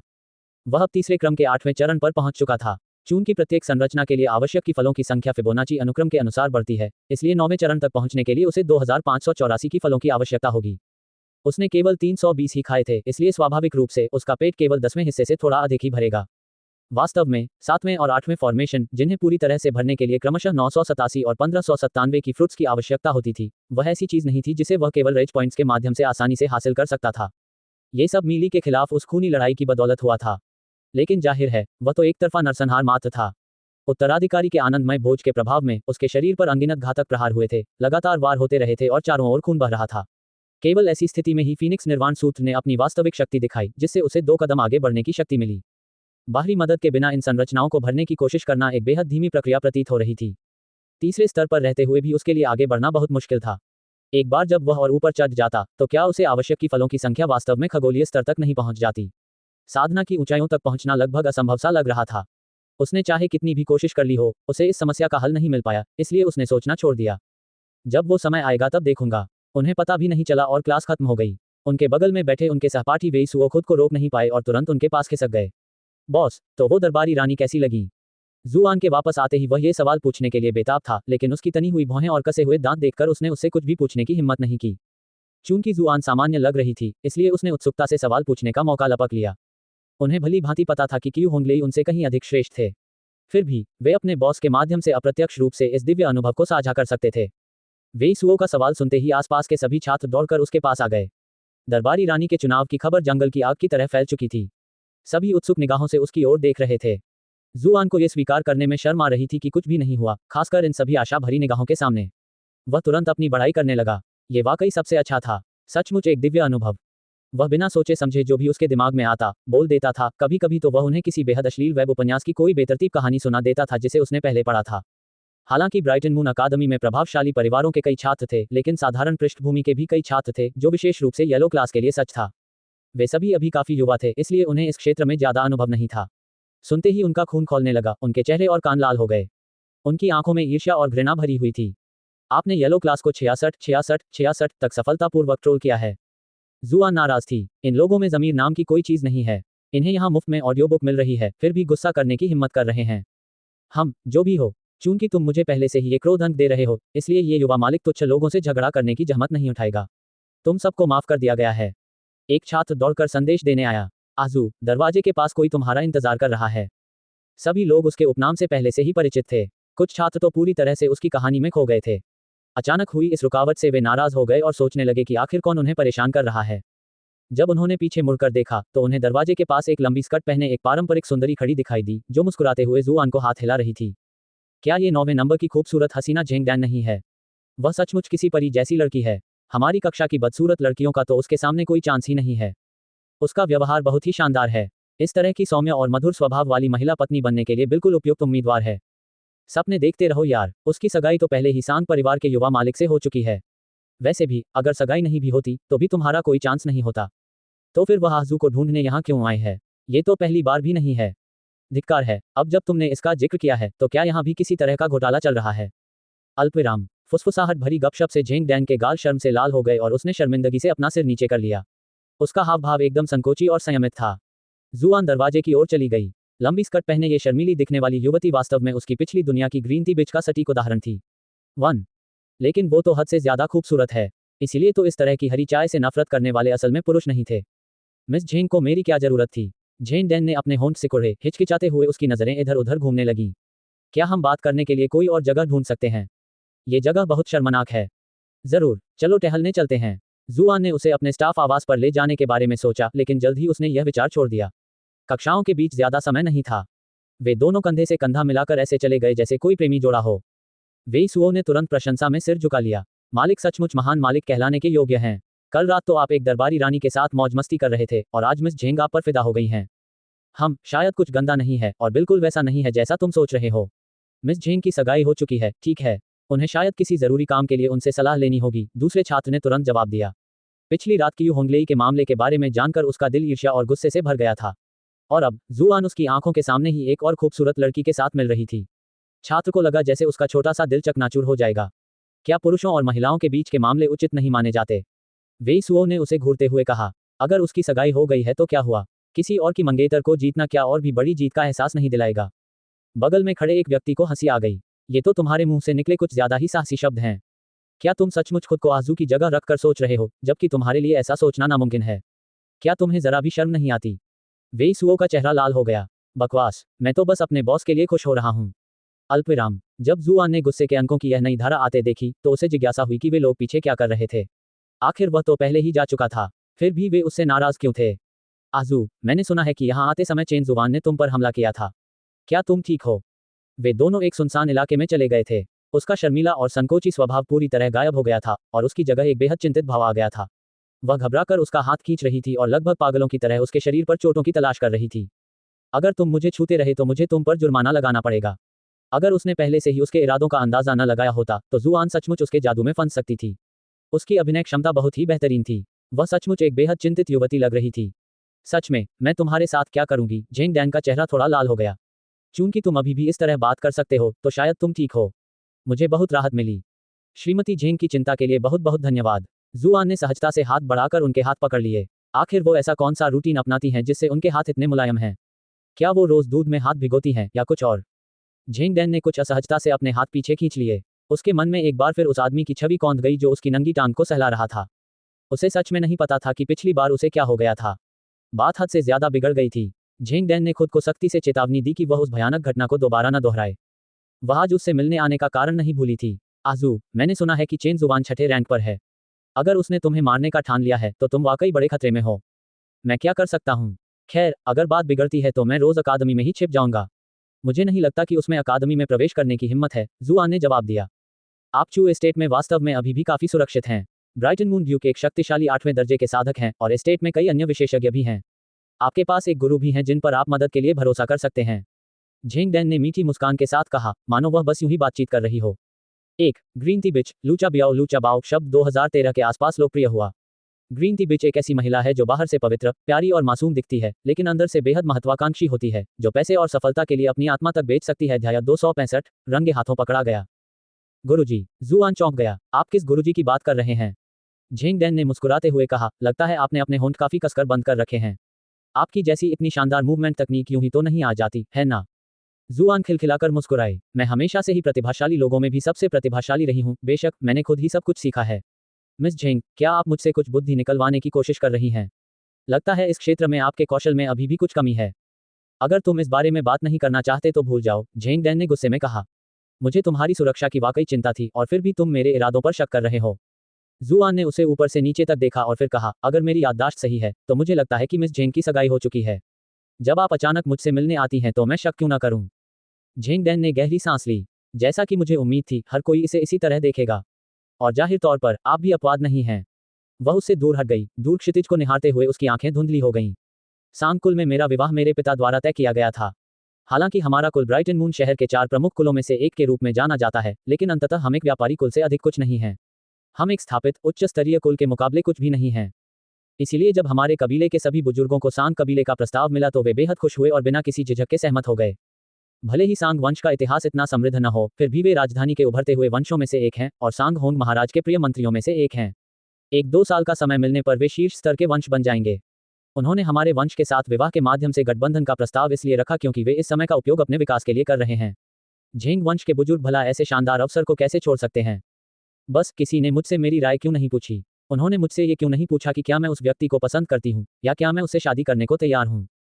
बोलते समय उनकी आंखों में हल्की नमी आ गई। जुआन भी यह नहीं बता पाई कि ये उसकी सच्ची भावनाएं थीं या जानबूझकर किया गया दिखावा। सच कहूं तो तुम्हें इतना असंतुष्ट होने का कोई कारण नहीं है। झेंग वंश ने तुम्हें जन्म से ही हर तरह के लाभ दिए हैं, इसलिए कुछ जिम्मेदारी तो निभानी ही होगी। जब तुम किसी महत्वपूर्ण वंश से आती हो तो ऐसा ही होता है। कभी कभी तुम्हें अपने फैसले खुद लेने की आज़ादी नहीं होती। झेंग डैन ने हैरानी भरी निगाहों से उसे देखा। मुझसे आज तक किसी ने इस तरह बात नहीं की। मेरे सबसे करीबी दोस्त भी हमेशा मुझे दिलासा देते थे, किस्मत की नाइंसाफी पर मेरे प्रति सहानुभूति जताते थे। तुम्हारा नजरिया वाकई सबसे अलग है। मैं हमेशा से ही बातों को सीधे सीधे कहने का समर्थक रहा हूं। अच्छा हुआ कि आपने इसे व्यक्तिगत रूप से नहीं लिया, जुआन ने जवाब दिया। जब उसने उसे घूर कर देखा तो उसकी आंखों में दुविधा का भाव झलक उठा। तुम सचमुच अलग हो। जुआन ने गर्व से अपनी भौहें उठाईं। क्या यह इसलिए है क्योंकि मैं बेहद आकर्षक हूं? झेंग डैन का चेहरा लाल हो गया। तुम्हारा मतलब है तुम बेहद बेशर्म हो, उसने उपहास उड़ाते हुए कहा। फिर दोनों ने यूं ही बातें करना शुरू कर दिया। अभी अभी जो कुछ हुआ था उसके कारण दोनों में से किसी ने भी बातचीत को किसी खास दिशा में मोड़ने की कोशिश नहीं की। इस तरह उनकी बातचीत बेफिक्री से आगे बढ़ती रही और दोनों के लिए यह एक सुखद और आरामदायक अनुभव बन गया। घंटी बजी, जो अगली कक्षा के शुरू होने का संकेत था। जैसे ही वे अलग अलग रास्तों पर जाने वाले थे, झेंग डैन अनिच्छा से मुड़ी। आजू, तुम्हें सच में सावधान रहना होगा। चेन जुबान को अपने साथ कुछ भी करने मत देना। जुआन हंस पड़ी। चिंता मत करो, मुझे अभी मिस झेंग से बहुत सारी बातें करनी हैं। उससे पहले मैं किसी को खुद को बर्बाद करने कैसे दे सकती हूँ? झेंग डैन ने शर्माते हुए मुस्कुराया। छी, क्या तुम कभी कभार भी ठीक से पेश नहीं आ सकते? पत्नी होने के बावजूद तुम अब भी औरतों के पीछे पड़े रहते हो। जुआन दिल खोलकर हंसी। क्या तुम्हारा भी मंगेतर नहीं है? हमारी किस्मत तो मानो स्वर्ग में बनी जोड़ी है। झेंग डैन को उसकी सीधी बात करने की आदत और बर्दाश्त नहीं हुई। गुस्से से भरी एक गहरी सांस लेकर वह मुड़ी और तेजी से वहां से चली गई। उसका चेहरा लाल हो गया था। वह जल्दी से एक कोने में मुड़ी और दीवार से टिक गई। उसने अपना हाथ अपनी छाती पर दबा लिया। अपने दिल की तेज धड़कन से वह हैरान थी। क्या मुझे ही उसका फायदा नहीं उठाना चाहिए था? आखिर हमारी भूमिकाएं इस तरह कैसे बदल गईं? अल्पविराम। दिन की बाकी कक्षाएं जल्दी से बीत गईं। जब आखिरकार छुट्टी हुई तो अचानक ही चू हुआनझाओ गुस्से से गुर्राते हुए प्रकट हुआ। वह झेंग नाम की लड़की तुम्हें क्यों ढूंढने गई थी? जुआन थोड़ी हैरान थी। खैर, खबरें आप तक बहुत जल्दी पहुंच जाती हैं। चू हुआनझाओ के चेहरे पर थोड़ी सी अकड़ झलक गई। बिल्कुल, इस अकादमी में इस महिला के कई सहायक हैं। वह अपनी शानदार उपलब्धियों के बारे में शेखी बघारने ही वाली थी कि अचानक उसे कुछ गड़बड़ महसूस हुई। वह गुस्से से भड़क उठी। बात मत बदलो। वह बदचलन औरत तुम्हें क्यों ढूंढ रही थी? जुआन ने बिना सोचे समझे कहा, तुम अभी बच्ची हो। हर समय वेश्या शब्द का इस्तेमाल करना बंद करो। ये बिल्कुल भी अच्छा नहीं लगता। मैं तो ऐसी ही हूँ। वैसे भी तुम्हारी पत्नी होने के बावजूद वो अब भी तुम्हारे पीछे पड़ी रहती है। अगर वो चरित्रहीन नहीं है तो फिर क्या है? चू हुआनझाओ की आंखें एकदम लाल हो गईं, मानो उसके साथ कोई बड़ा अन्याय हुआ हो। क्या तुम तो उसके प्यार में पागल हो गए हो? जब उसने देखा कि वह छोटी बच्ची रोने के कितने करीब थी तो जुआन का दिल पिघल गया। बिल्कुल नहीं, वह मुझसे चेन जुबान की हत्या के बारे में पूछना चाहती थी। वह बस मेरी सुरक्षा को लेकर थोड़ी चिंतित थी। उसने जल्दी से उसे आश्वस्त किया।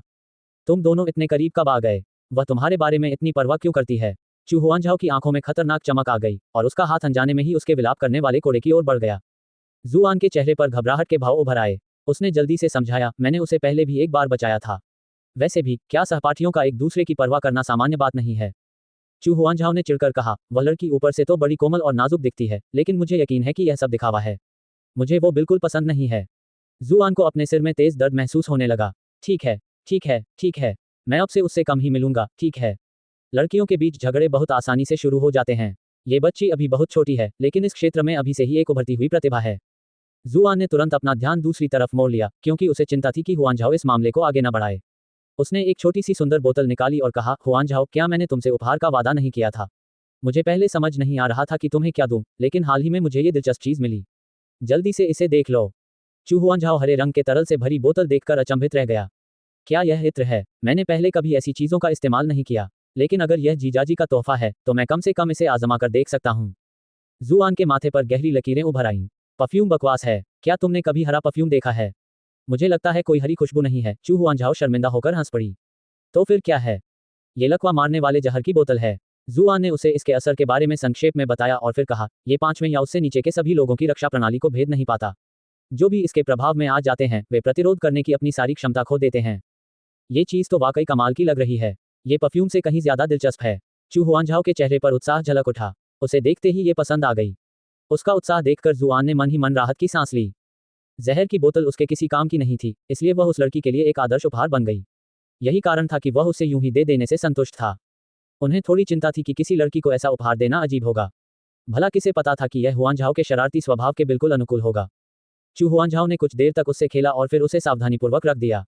इसके बाद उसने जुआन की ओर देखकर पूछा, जीजाजी, अब आपका पद क्या है? जुआन हिचकिचाया। साधना के लिहाज से वह फिलहाल तीसरे दर्जे के 8वें स्तर पर था, लेकिन उसकी वास्तविक शक्ति कहीं अधिक थी। जैसे जैसे दुनिया के बारे में उनकी समझ बढ़ती गई और अकादमी से उन्हें साधना के बारे में अधिक ज्ञान प्राप्त हुआ, वे एक दिलचस्प निष्कर्ष पर पहुंचे। फीनिक्स निर्वाण सूत्र का उपयोग करके एक के बाद एक अपनी शारीरिक संरचनाओं को पूरा करने मात्र से ही उसकी वास्तविक शक्ति समान स्तर के अन्य साधकों की तुलना में कहीं अधिक हो जाएगी। यह आदिम उत्पत्ति सूत्र द्वारा उसके शरीर को मजबूत बनाने की प्रक्रिया को ध्यान में रखे बिना है। चू हुआनझाओ को उसकी झिझक से कोई फर्क नहीं पड़ा। उसे जो चाहिए था वो मिल चुका था। तुम अभी तक 5वें रैंक तक नहीं पहुंचे हो, है ना? मैंने नहीं देखा, जुआन ने बिना सोचे समझे जवाब दिया। बिल्कुल सही। चू हुआनझाओ के होठों पर एक शरारती मुस्कान फैल गई। जुआन को तुरंत कुछ गड़बड़ का एहसास हुआ। तुम क्या कहना चाह रहे हो? तुम ऐसा क्यों पूछ रहे हो? कुछ नहीं। चू हुआनझाओ मन ही मन मुस्कुराई, उसका पहले वाला उदास मिजाज एकदम गायब हो गया। वह गुनगुनाने लगी, अपने छोटे छोटे हाथों को हिलाते हुए और जोर से उछलते कूदते आगे बढ़ने लगी। जुआन उसे खाली निगाहों से देखती रही। मुझे ऐसा क्यों लग रहा है कि मैंने खुद अपने पैर पर कुल्हाड़ी मार ली है। अल्पविराम। जियाओ शानहे और अन्य लोगों के अलावा चू होंकाई के नेतृत्व में चू कबीले के गार्डों की एक और टुकड़ी अकादमी के प्रवेश द्वार पर इंतजार कर रही थी। अरे भाई होंकाई, आपको यहाँ देखकर अच्छा लगा। इस शख्स का बाहरी रूप हमेशा ठंडा और हिसाब किताब वाला लगता था। हालांकि पिछली रात अमर निवास में उसका प्रशंसक वाला रूप देखने के बाद जुआन को वह अचानक बहुत पसंद आने लगा। जब उन्हें हत्या की खबर मिली तो गुरुजी ने स्कूल के बाद तुम दोनों को घर तक पहुंचाने के लिए एक टुकड़ी भेजी। अब जब उन्हें पता चल गया था कि उनकी देवी पिछली रात जुआन के साथ नहीं सोई थी, तो चू होंकाई का व्यवहार भी उनके प्रति अधिक सहज हो गया था। इससे पहले वे जागीर के रक्षकों के उप कमांडर के पद पर थे और आध्यात्मिक नाले के आसपास की सुरक्षा के प्रभारी थे। नाले के प्रदूषित होने के बाद अपने दोषी अंतरात्मा के कारण उन्होंने इस्तीफा दे दिया था। हालांकि चू कबीले के सदस्यों की नज़र में वह अब भी बेहद भरोसेमंद था, इसीलिए उसे यह कार्य सौंपा गया था। तो फिर मुझे होंकाई भाई और बाकी लोगों को परेशान करना पड़ेगा। जुआन जानती थी कि मैडम को सबसे ज्यादा चिंता चू चुयान की सुरक्षा की थी। उसकी मौजूदा हालत और 8वें दर्जे के घुसपैठिए वाली घटना को देखते हुए कमांडर युशान को चू चुयान की सुरक्षा के लिए जागीर में ही रहना पड़ा। वे पूर्व उप कमांडर को भेजकर इस मामले को पहले से ही काफी गंभीरता से ले रहे थे। भले ही उनके अंगरक्षक अकेले अकेले चेन जुबान का मुकाबला करने में सक्षम न हो, लेकिन वे सभी चू कबीले के कुलीन वर्ग के थे। अगर वे सब मिलकर काम करते तो चेन जुबान के लिए उन सभी से निपटना मुश्किल होता। बेशक ये तभी संभव था जब वह अपने साथ अपने साथियों को न लाता। लेकिन पिछली रात की घटनाओं के बाद चू कबीले और नगर प्रमुख ने शहर के सभी संदिग्ध लोगों पर कड़ी कार्रवाई शुरू कर दी थी। उसके लिए अकेले शहर में छिपना एक बात थी, लेकिन इतने बड़े समूह को शहर में रखना सरासर मौत को दावत देना था। ... जब वे चू एस्टेट लौटे तो चेंग शॉपिंग पहले से ही प्रवेश द्वार पर खड़ा था। जुआन को देखते ही वह उत्साह से दौड़ पड़ा और अपने हाथों में निमंत्रण पत्र लहराते हुए बोला, युवा स्वामी, अमर निवास का कियू। जैसे ही वह आगे बोलने ही वाला था, अचानक उसकी नजर जुआन के पीछे चू हुआनझाओ पर पड़ी। उसके चेहरे की मुस्कान पल भर में जम गई। उसके हाथ पीछे हट गए। उसकी चाबुक का दर्द अभी भी उसकी यादों में ताजा था। भले ही उसे जुआन से बोनस मिला था, लेकिन विलाप कोड़े की मार का दर्द ऐसा था जिसे उसके जैसा लालची व्यक्ति भी दोबारा अनुभव नहीं करना चाहता था। अमर निवास क्या? चू हुआनझाओ ने उसे संदेह भरी नजरों से देखा। कुछ नहीं, चेंग शॉपिंग ने जल्दी से कहा। क्या ऐसा है? तुम अपने पीछे क्या छिपा रहे हो? चू हुआनझाओ ने पीछे देखने की कोशिश की। चेंग शॉपिंग ने जल्दी से कहा, मैडम, आप गलत समझ रही हैं। वास्तव में कुछ भी नहीं है। उसके हाथ अचानक खाली हो गए, क्योंकि जिस चीज को वह पकड़े हुए था वह उससे छीन ली गई। वह तुरंत घबरा गया। वह मुड़ा और उसे वापस मांगने ही वाला था कि तभी उसे एहसास हुआ कि वह मैडम किन वानरू को घूर रहा है। शब्द उसके गले में अटक गए और उसने उन्हें जबरदस्ती अंदर ही दबा लिया। किन वानरू ने उसकी तरफ कोई ध्यान नहीं दिया। उसने खुद ही निमंत्रण पत्र खोला। उसका चेहरा तुरंत ठंडा पड़ गया। उसने जुआन को घूरते हुए कहा, हे, तो ये तो अमर निवास के कियू होंगलेई का निमंत्रण पत्र है। कमाल है, बिल्कुल अविश्वसनीय। अध्याय 266। अगर मुझे जाना पड़ा तो मैं चला जाऊंगा। जब वहां मौजूद कई पुरुषों ने सुना कि यह कियू होंगलेई का निमंत्रण कार्ड था, तो उनके चेहरे पर ईर्ष्या के भाव उभर आए। चू कबीले के पहरेदार भी कियू होंगलेई की प्रतिष्ठा के बारे में जानते थे। ये लड़की ब्राइटन मून शहर की और शायद पूरे लिचुआन कमांड्री की भी सबसे लोकप्रिय लड़की थी। ऐसा एक भी पुरुष नहीं था जो उसके करीब आना न चाहता हो। युवा मालिक के पास वाकई अद्भुत कौशल है। वह तो लेडी कियू के साथ भी अच्छे संबंध रखते हैं। मुझे सच में समझ नहीं आ रहा था कि हमारी खूबसूरत प्रथम छात्रा युवा स्वामी का पक्ष क्यों लेगी। लगता है कि मैं अभी भी बहुत अनुभवहीन हूँ। लेकिन मैडम इसमें शामिल हो गई हैं। अब युवा मालिक मुसीबत में हैं। अल्पविराम। उनमें से कुछ बेहद खुश थे और कुछ चिंतित, लेकिन अधिकतर पहरेदार किनारे खड़े होकर इस पूरे घटनाक्रम को देखना चाहते थे। जब चू होंकाई ने सुना कि जुआन को निमंत्रण कियू होंगलेई ने स्वयं भेजा था, तो ईर्ष्या से उसकी आंखें फटी रह गईं। वह कियू होंगलेई का कट्टर प्रशंसक था, फिर भी उसने कभी नहीं सुना था कि उसने किसी को व्यक्तिगत निमंत्रण भेजने की पहल की हो। सामान्य तौर पर उनके लिए किसी निमंत्रण को स्वीकार करना और गाना गाना, या यहाँ तक कि केवल उपस्थिति दर्ज कराना भी एक अविश्वसनीय सम्मान की बात होती थी। हालांकि पिछली रात उन दोनों के बीच कुछ भी नहीं हुआ था, फिर भी लेडी कियू ने उनसे संपर्क करने की पहल कर दी थी। क्या ये सिर्फ समय की बात नहीं थी? आखिरकार उसे वास्तव में नहीं लगता था कि कोई भी कियू होंगलेई की सुंदरता और आकर्षण का विरोध कर सकता है। ये सोचकर ही कि उसके सपनों की देवी को जल्द ही जुआन द्वारा बुरी तरह से प्रताड़ित किया जाएगा, वह रोने की कगार पर पहुंच जाता था। उफ, उन्हें कल रात ही इसे खत्म कर देना चाहिए था। मुझे इस तरह क्यों तड़पा रहे हो? बस मेरी पीड़ा समाप्त कर दो। आपने चू होंगकाई को ट्रोल करके 233 रेज पॉइंट्स हासिल कर लिए हैं। जुआन ने हैरानी से उसकी तरफ देखा। इस बारे में वह सच में कुछ नहीं कर सकता था। मैं उसे दोस्तों के बीच के नियम को तोड़ने के लिए दोष नहीं दे सकता। उसकी प्रेमिका वाकई बहुत खूबसूरत है। मैं तुमसे बात कर रही हूँ। तुम्हारी नजरें इधर उधर क्यों भटक रही हैं? किन वानरू पहले से ही बहुत खराब मूड में थी। बाकी सभी दामाद तो अच्छे और आज्ञाकारी हैं और अपनी पत्नी के परिवार को नाराज करने से डरते भी हैं। इस दामाद में जरा भी आज्ञाकारिता क्यों नहीं है? इस बदमाश में इतनी हिम्मत थी कि उसने एक वेश्यालय की लड़की के साथ छेड़छाड़ की और उस लड़की ने उसका पीछा करते हुए उसे घर तक पहुंचा दिया। एक बार खबर फैल गई तो चू वंश की क्या प्रतिष्ठा बचेगी? आपने किन वानरू को ट्रोल करके 404 रेज पॉइंट्स हासिल कर लिए हैं। नोटिफिकेशन ने जुआन को उसकी तंद्रा से बाहर निकाल दिया। आखिर यह महिला हमेशा इतनी तनावग्रस्त क्यों रहती है? वह कुछ कहने ही वाला था कि उसकी नजरें उसके शरीर पर टिक गईं। पिछली रात की छोटी सी दुर्घटना उसके दिमाग में कौंध गई और उसका चेहरा अजीबोगरीब हो गया। हम इस बारे में अंदर बात करेंगे। किन वानरू की भौहें थोड़ी तंग गईं जब उसने देखा कि वह बिना कोई जवाब दिए उसे घूर रहा है। वह जागीर के प्रवेश द्वार पर उससे उलझना नहीं चाहती थी और अपने परिवार को हंसी का पात्र नहीं बनाना चाहती थी। सभी गार्डों ने उसे ऐसी निगाहों से देखा जिनमें एक साथ प्रोत्साहन और दया दोनों भाव थे। चेंग शॉपिंग भीड़ के पीछे छिपने की कोशिश करने लगा। जुआन ने उसे घूर कर देखा। क्या यह आदमी मुझे चुपके से नहीं दे सकता था? उसे बस प्रवेश द्वार पर ही सबके सामने यह बात बतानी थी और सबको बता देनी थी। मुझे मौका मिलते ही उसे किसी अधिक तेजतर्रार व्यक्ति से बदल देना चाहिए। वे सीधे अध्ययन कक्ष की ओर बढ़े और किन वानरू बैठ गई। सबके चले जाने के बाद उसने मेज पर जोर से हाथ पटका। क्या तुम्हें समझ आया कि तुमने क्या गलती की है? मुझे नहीं पता मैंने क्या गलती की, जुआन ने भौहें चढ़ाते हुए जवाब दिया। लेकिन चूंकि हम गलतियों की बात कर ही रहे हैं तो क्या किसी और के निजी पत्र को फाड़ना आपके लिए ज्यादा अनुचित नहीं है? ये औरत हमेशा उससे झगड़ा करने की कोशिश करती रहती थी। ये सब बहुत परेशान करने वाला हो रहा है। किन वानरू की आंखें हैरानी से चौड़ी हो गईं। उसे एक पल के लिए लगा कि उसने उसे गलत सुना है। इस आदमी में पलटकर जवाब देने की हिम्मत कैसे हो सकती है? तुम पागल हो गए हो। किन वानरू का पूरा शरीर कांप रहा था। तुम महज एक नामजद दामाद हो। तुम्हारा पूरा अस्तित्व चू वंश के लिए ही है। तुम्हारे लिए निजी पत्र जैसी कोई बात नहीं है। आपने किन वानरू को ट्रोल करके 530 रेज पॉइंट्स हासिल कर लिए हैं। अब जाकर जुआन को वास्तविकता का एहसास हुआ। ये दुनिया उसकी पिछली दुनिया से बिल्कुल अलग थी। जबरन भर्ती किए गए दामाद, भगोड़े और निम्न वर्ग के लोग सामाजिक पदानुक्रम में एक ही पायदान पर थे।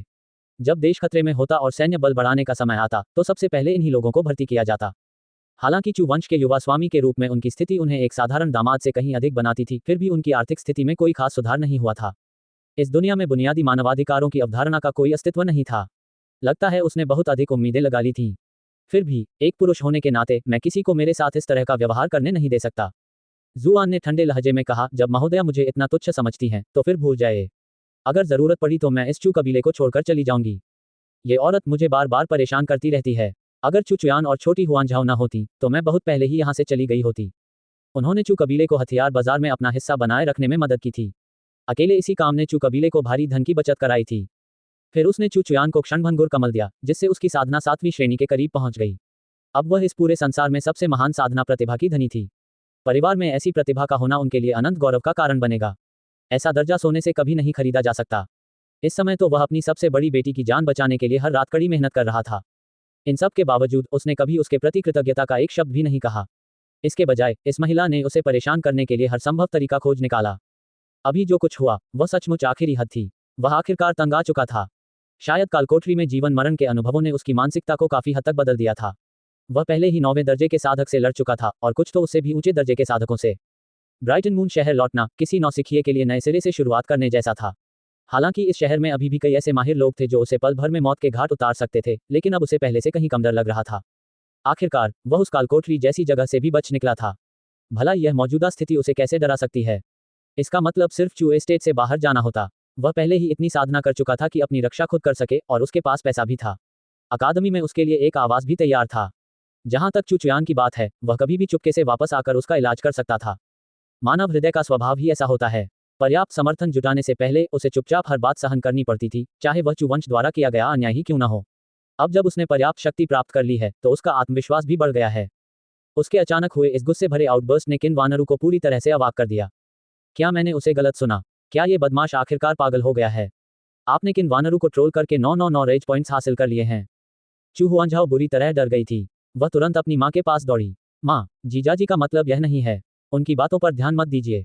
किन वानरू आखिरकार अपने होश में आई। उसने अपनी बेटी को दूर धकेला और जुआन पर ध्यान केंद्रित किया। तुम सचमुच बातों को अपने दिमाग पर हावी होने दे रही हो? उसने बर्फ जैसी ठंडी आवाज में कहा। तो तुम अपने पंख फैलाकर चू कबीले को छोड़ना चाहती हो? क्या तुम्हें लगता है कि यह इतना आसान है? अगर हमारा चू कबीला मंजूरी नहीं देता, तो क्या तुम्हें सच में लगता है कि तुम सिर्फ अपनी मर्जी से जा सकती हो? जुआन चौंक गया। उसे आखिरकार ब्राइटन मून अकादमी की आपराधिक कानून की कक्षा में अध्ययन के दौरान पढ़ाए गए एक ऐसे ही मामले की याद आ गई। एक नियुक्त दामाद अपनी इच्छा से अनुबंध नहीं तोड़ सकता था, उसे पहले अपनी पत्नी के परिवार की सहमति प्राप्त करनी होती थी। लेकिन भला उसकी पत्नी का परिवार कैसे मान सकता था? अगर उन्होंने दामाद को घर से निकालकर अपनी बेटी को तलाक की प्रक्रिया से गुजारा, तो भविष्य में उसके लिए दोबारा शादी करना बेहद मुश्किल हो जाएगा। ये सोचकर उसका चेहरा उदास हो गया। क्या यह ऐसी चीज थी जिससे वह इस जीवन में कभी छुटकारा नहीं पा सकेगा? हालांकि उसे अपनी पत्नी से आर्थिक सहायता लेने में कोई आपत्ति नहीं थी, लेकिन वह उस तरह की आर्थिक सहायता पसंद करता था जिसमें उसे अपनी मनमर्जी करने की आज़ादी हो। उसे अपहरण और जाल में फंसे होने का एहसास बिल्कुल पसंद नहीं था। चू हुआनझाओ की चिंता बढ़ती जा रही थी। वह उन दोनों के बीच बार बार आती जाती रही और उन्हें शांत करने की कोशिश करती रही, लेकिन दोनों ही हठपूर्वक क्रोधित थे और कोई भी पीछे हटने को तैयार नहीं था। वे दोनों स्पष्ट रूप से एक गतिरोध में फंस गए थे और किसी को नहीं पता था कि क्या करना है। ठीक उसी क्षण खबर सुनकर चू चुयान दौड़कर वहां पहुंची। माँ, आजू, तुम दोनों क्या कर रहे हो? उसने पूछा, और फिर उसे खांसी का दौरा पड़ गया। अपनी बेटी की खांसी सुनकर किन्वानरू तुरंत उसकी ओर दौड़ी और उसे सहारा देने लगी। तुम अपने कमरे से बाहर क्यों निकली? बाहर कितनी तेज हवा चल रही है, कहीं तुम्हें सर्दी न लग जाए। चू चुयान ने हल्की सी मुस्कान के साथ कहा, माँ, मैं इतनी कमजोर नहीं हूँ। किन्वानरू को इससे कोई खास तसल्ली नहीं हुई। आपकी बीमारी बेहद अजीब है। जब डॉक्टर बाओ ने पहले आपकी जांच की थी, तब ये स्पष्ट रूप से काफी गंभीर थी, लेकिन बाद में आपकी हालत रहस्यमय तरीके से सुधर गई। हमें सच में नहीं पता कि यह फिर से बिगड़ेगी या नहीं, इसलिए आपको सावधान रहना होगा। बाओ योरन ने कई वर्षों तक चू वंश की सेवा की थी और इस क्षेत्र में उनकी कुशलता को सभी जानते थे। वे शुरुआती गलतियां करने वालों में से नहीं थे। इसीलिए शुरुआती घबराहट शांत होने के बाद ड्यूक चू और उनकी पत्नी को जल्दी ही एहसास हो गया कि जी डेंटू ने उनकी बेटी की मदद के लिए कुछ खास नहीं किया था, बल्कि उनकी बेटी की हालत अचानक अपने आप सुधर गई थी। ये जानकर वे और भी सतर्क हो गए। चूंकि उसकी हालत अचानक सुधर सकती थी, तो संभवतः उसी तरह बिगड़ भी सकती थी, और जो कुछ भी होता उस पर किसी का नियंत्रण नहीं होता। चू हुआनझाओ ने अचानक कहा, हालात अचानक अपने आप बेहतर नहीं हो गए। ये तो जीजाजी के व्यवहार की वजह से हुआ।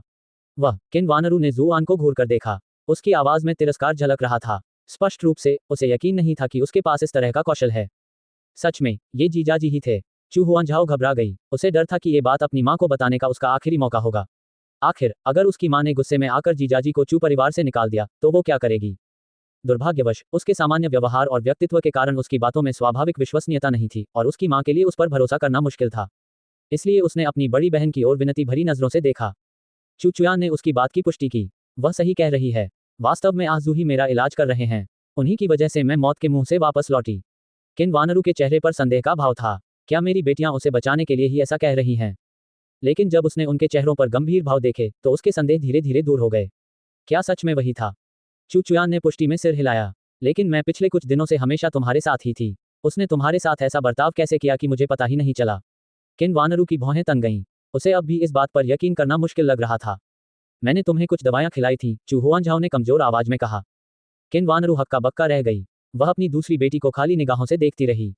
चू हुआनझाओ ने चुपचाप अपनी बात दोहराई। उसके लिए सबसे महत्वपूर्ण बात थी अपने बहनोई को कबीले से निकाले जाने से बचाना। इस समय उसे किसी और बात की परवाह नहीं थी।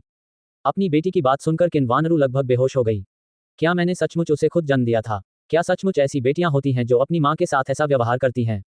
इसीलिए तो मुझे आजकल चक्कर आ रहे हैं। मुझे शामों के बारे में कुछ भी याद नहीं रहता। ये सब उस बेवकूफ लड़की की वजह से है।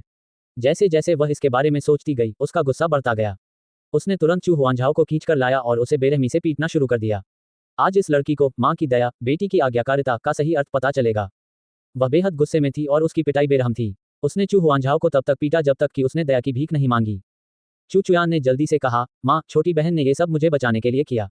वह अकेली नहीं थी जो इसमें शामिल थी। मैंने कल रात आपको बेहोश करने के लिए आपके एक्यू पॉइंट पर भी प्रहार किया था। अपनी सबसे बड़ी बेटी के शब्दों ने उसे पूरी तरह से स्तब्ध कर दिया। वह पूरी तरह से अबोध से अपनी आंखें झपकाईं। वह तुरंत समझ नहीं पा रही थी कि उसने अभी अभी क्या सुना है। अपनी छोटी बहन को बचाने और सजा का बोझ बांटने के लिए उसने समझाया, आजू शाम को मेरा इलाज करता है, लेकिन माँ ने मेरे साथ रहने की जिद की। कल रात वह चुपके से कमरे में आ गया। उसे पता नहीं था कि तुम मेरे साथ हो।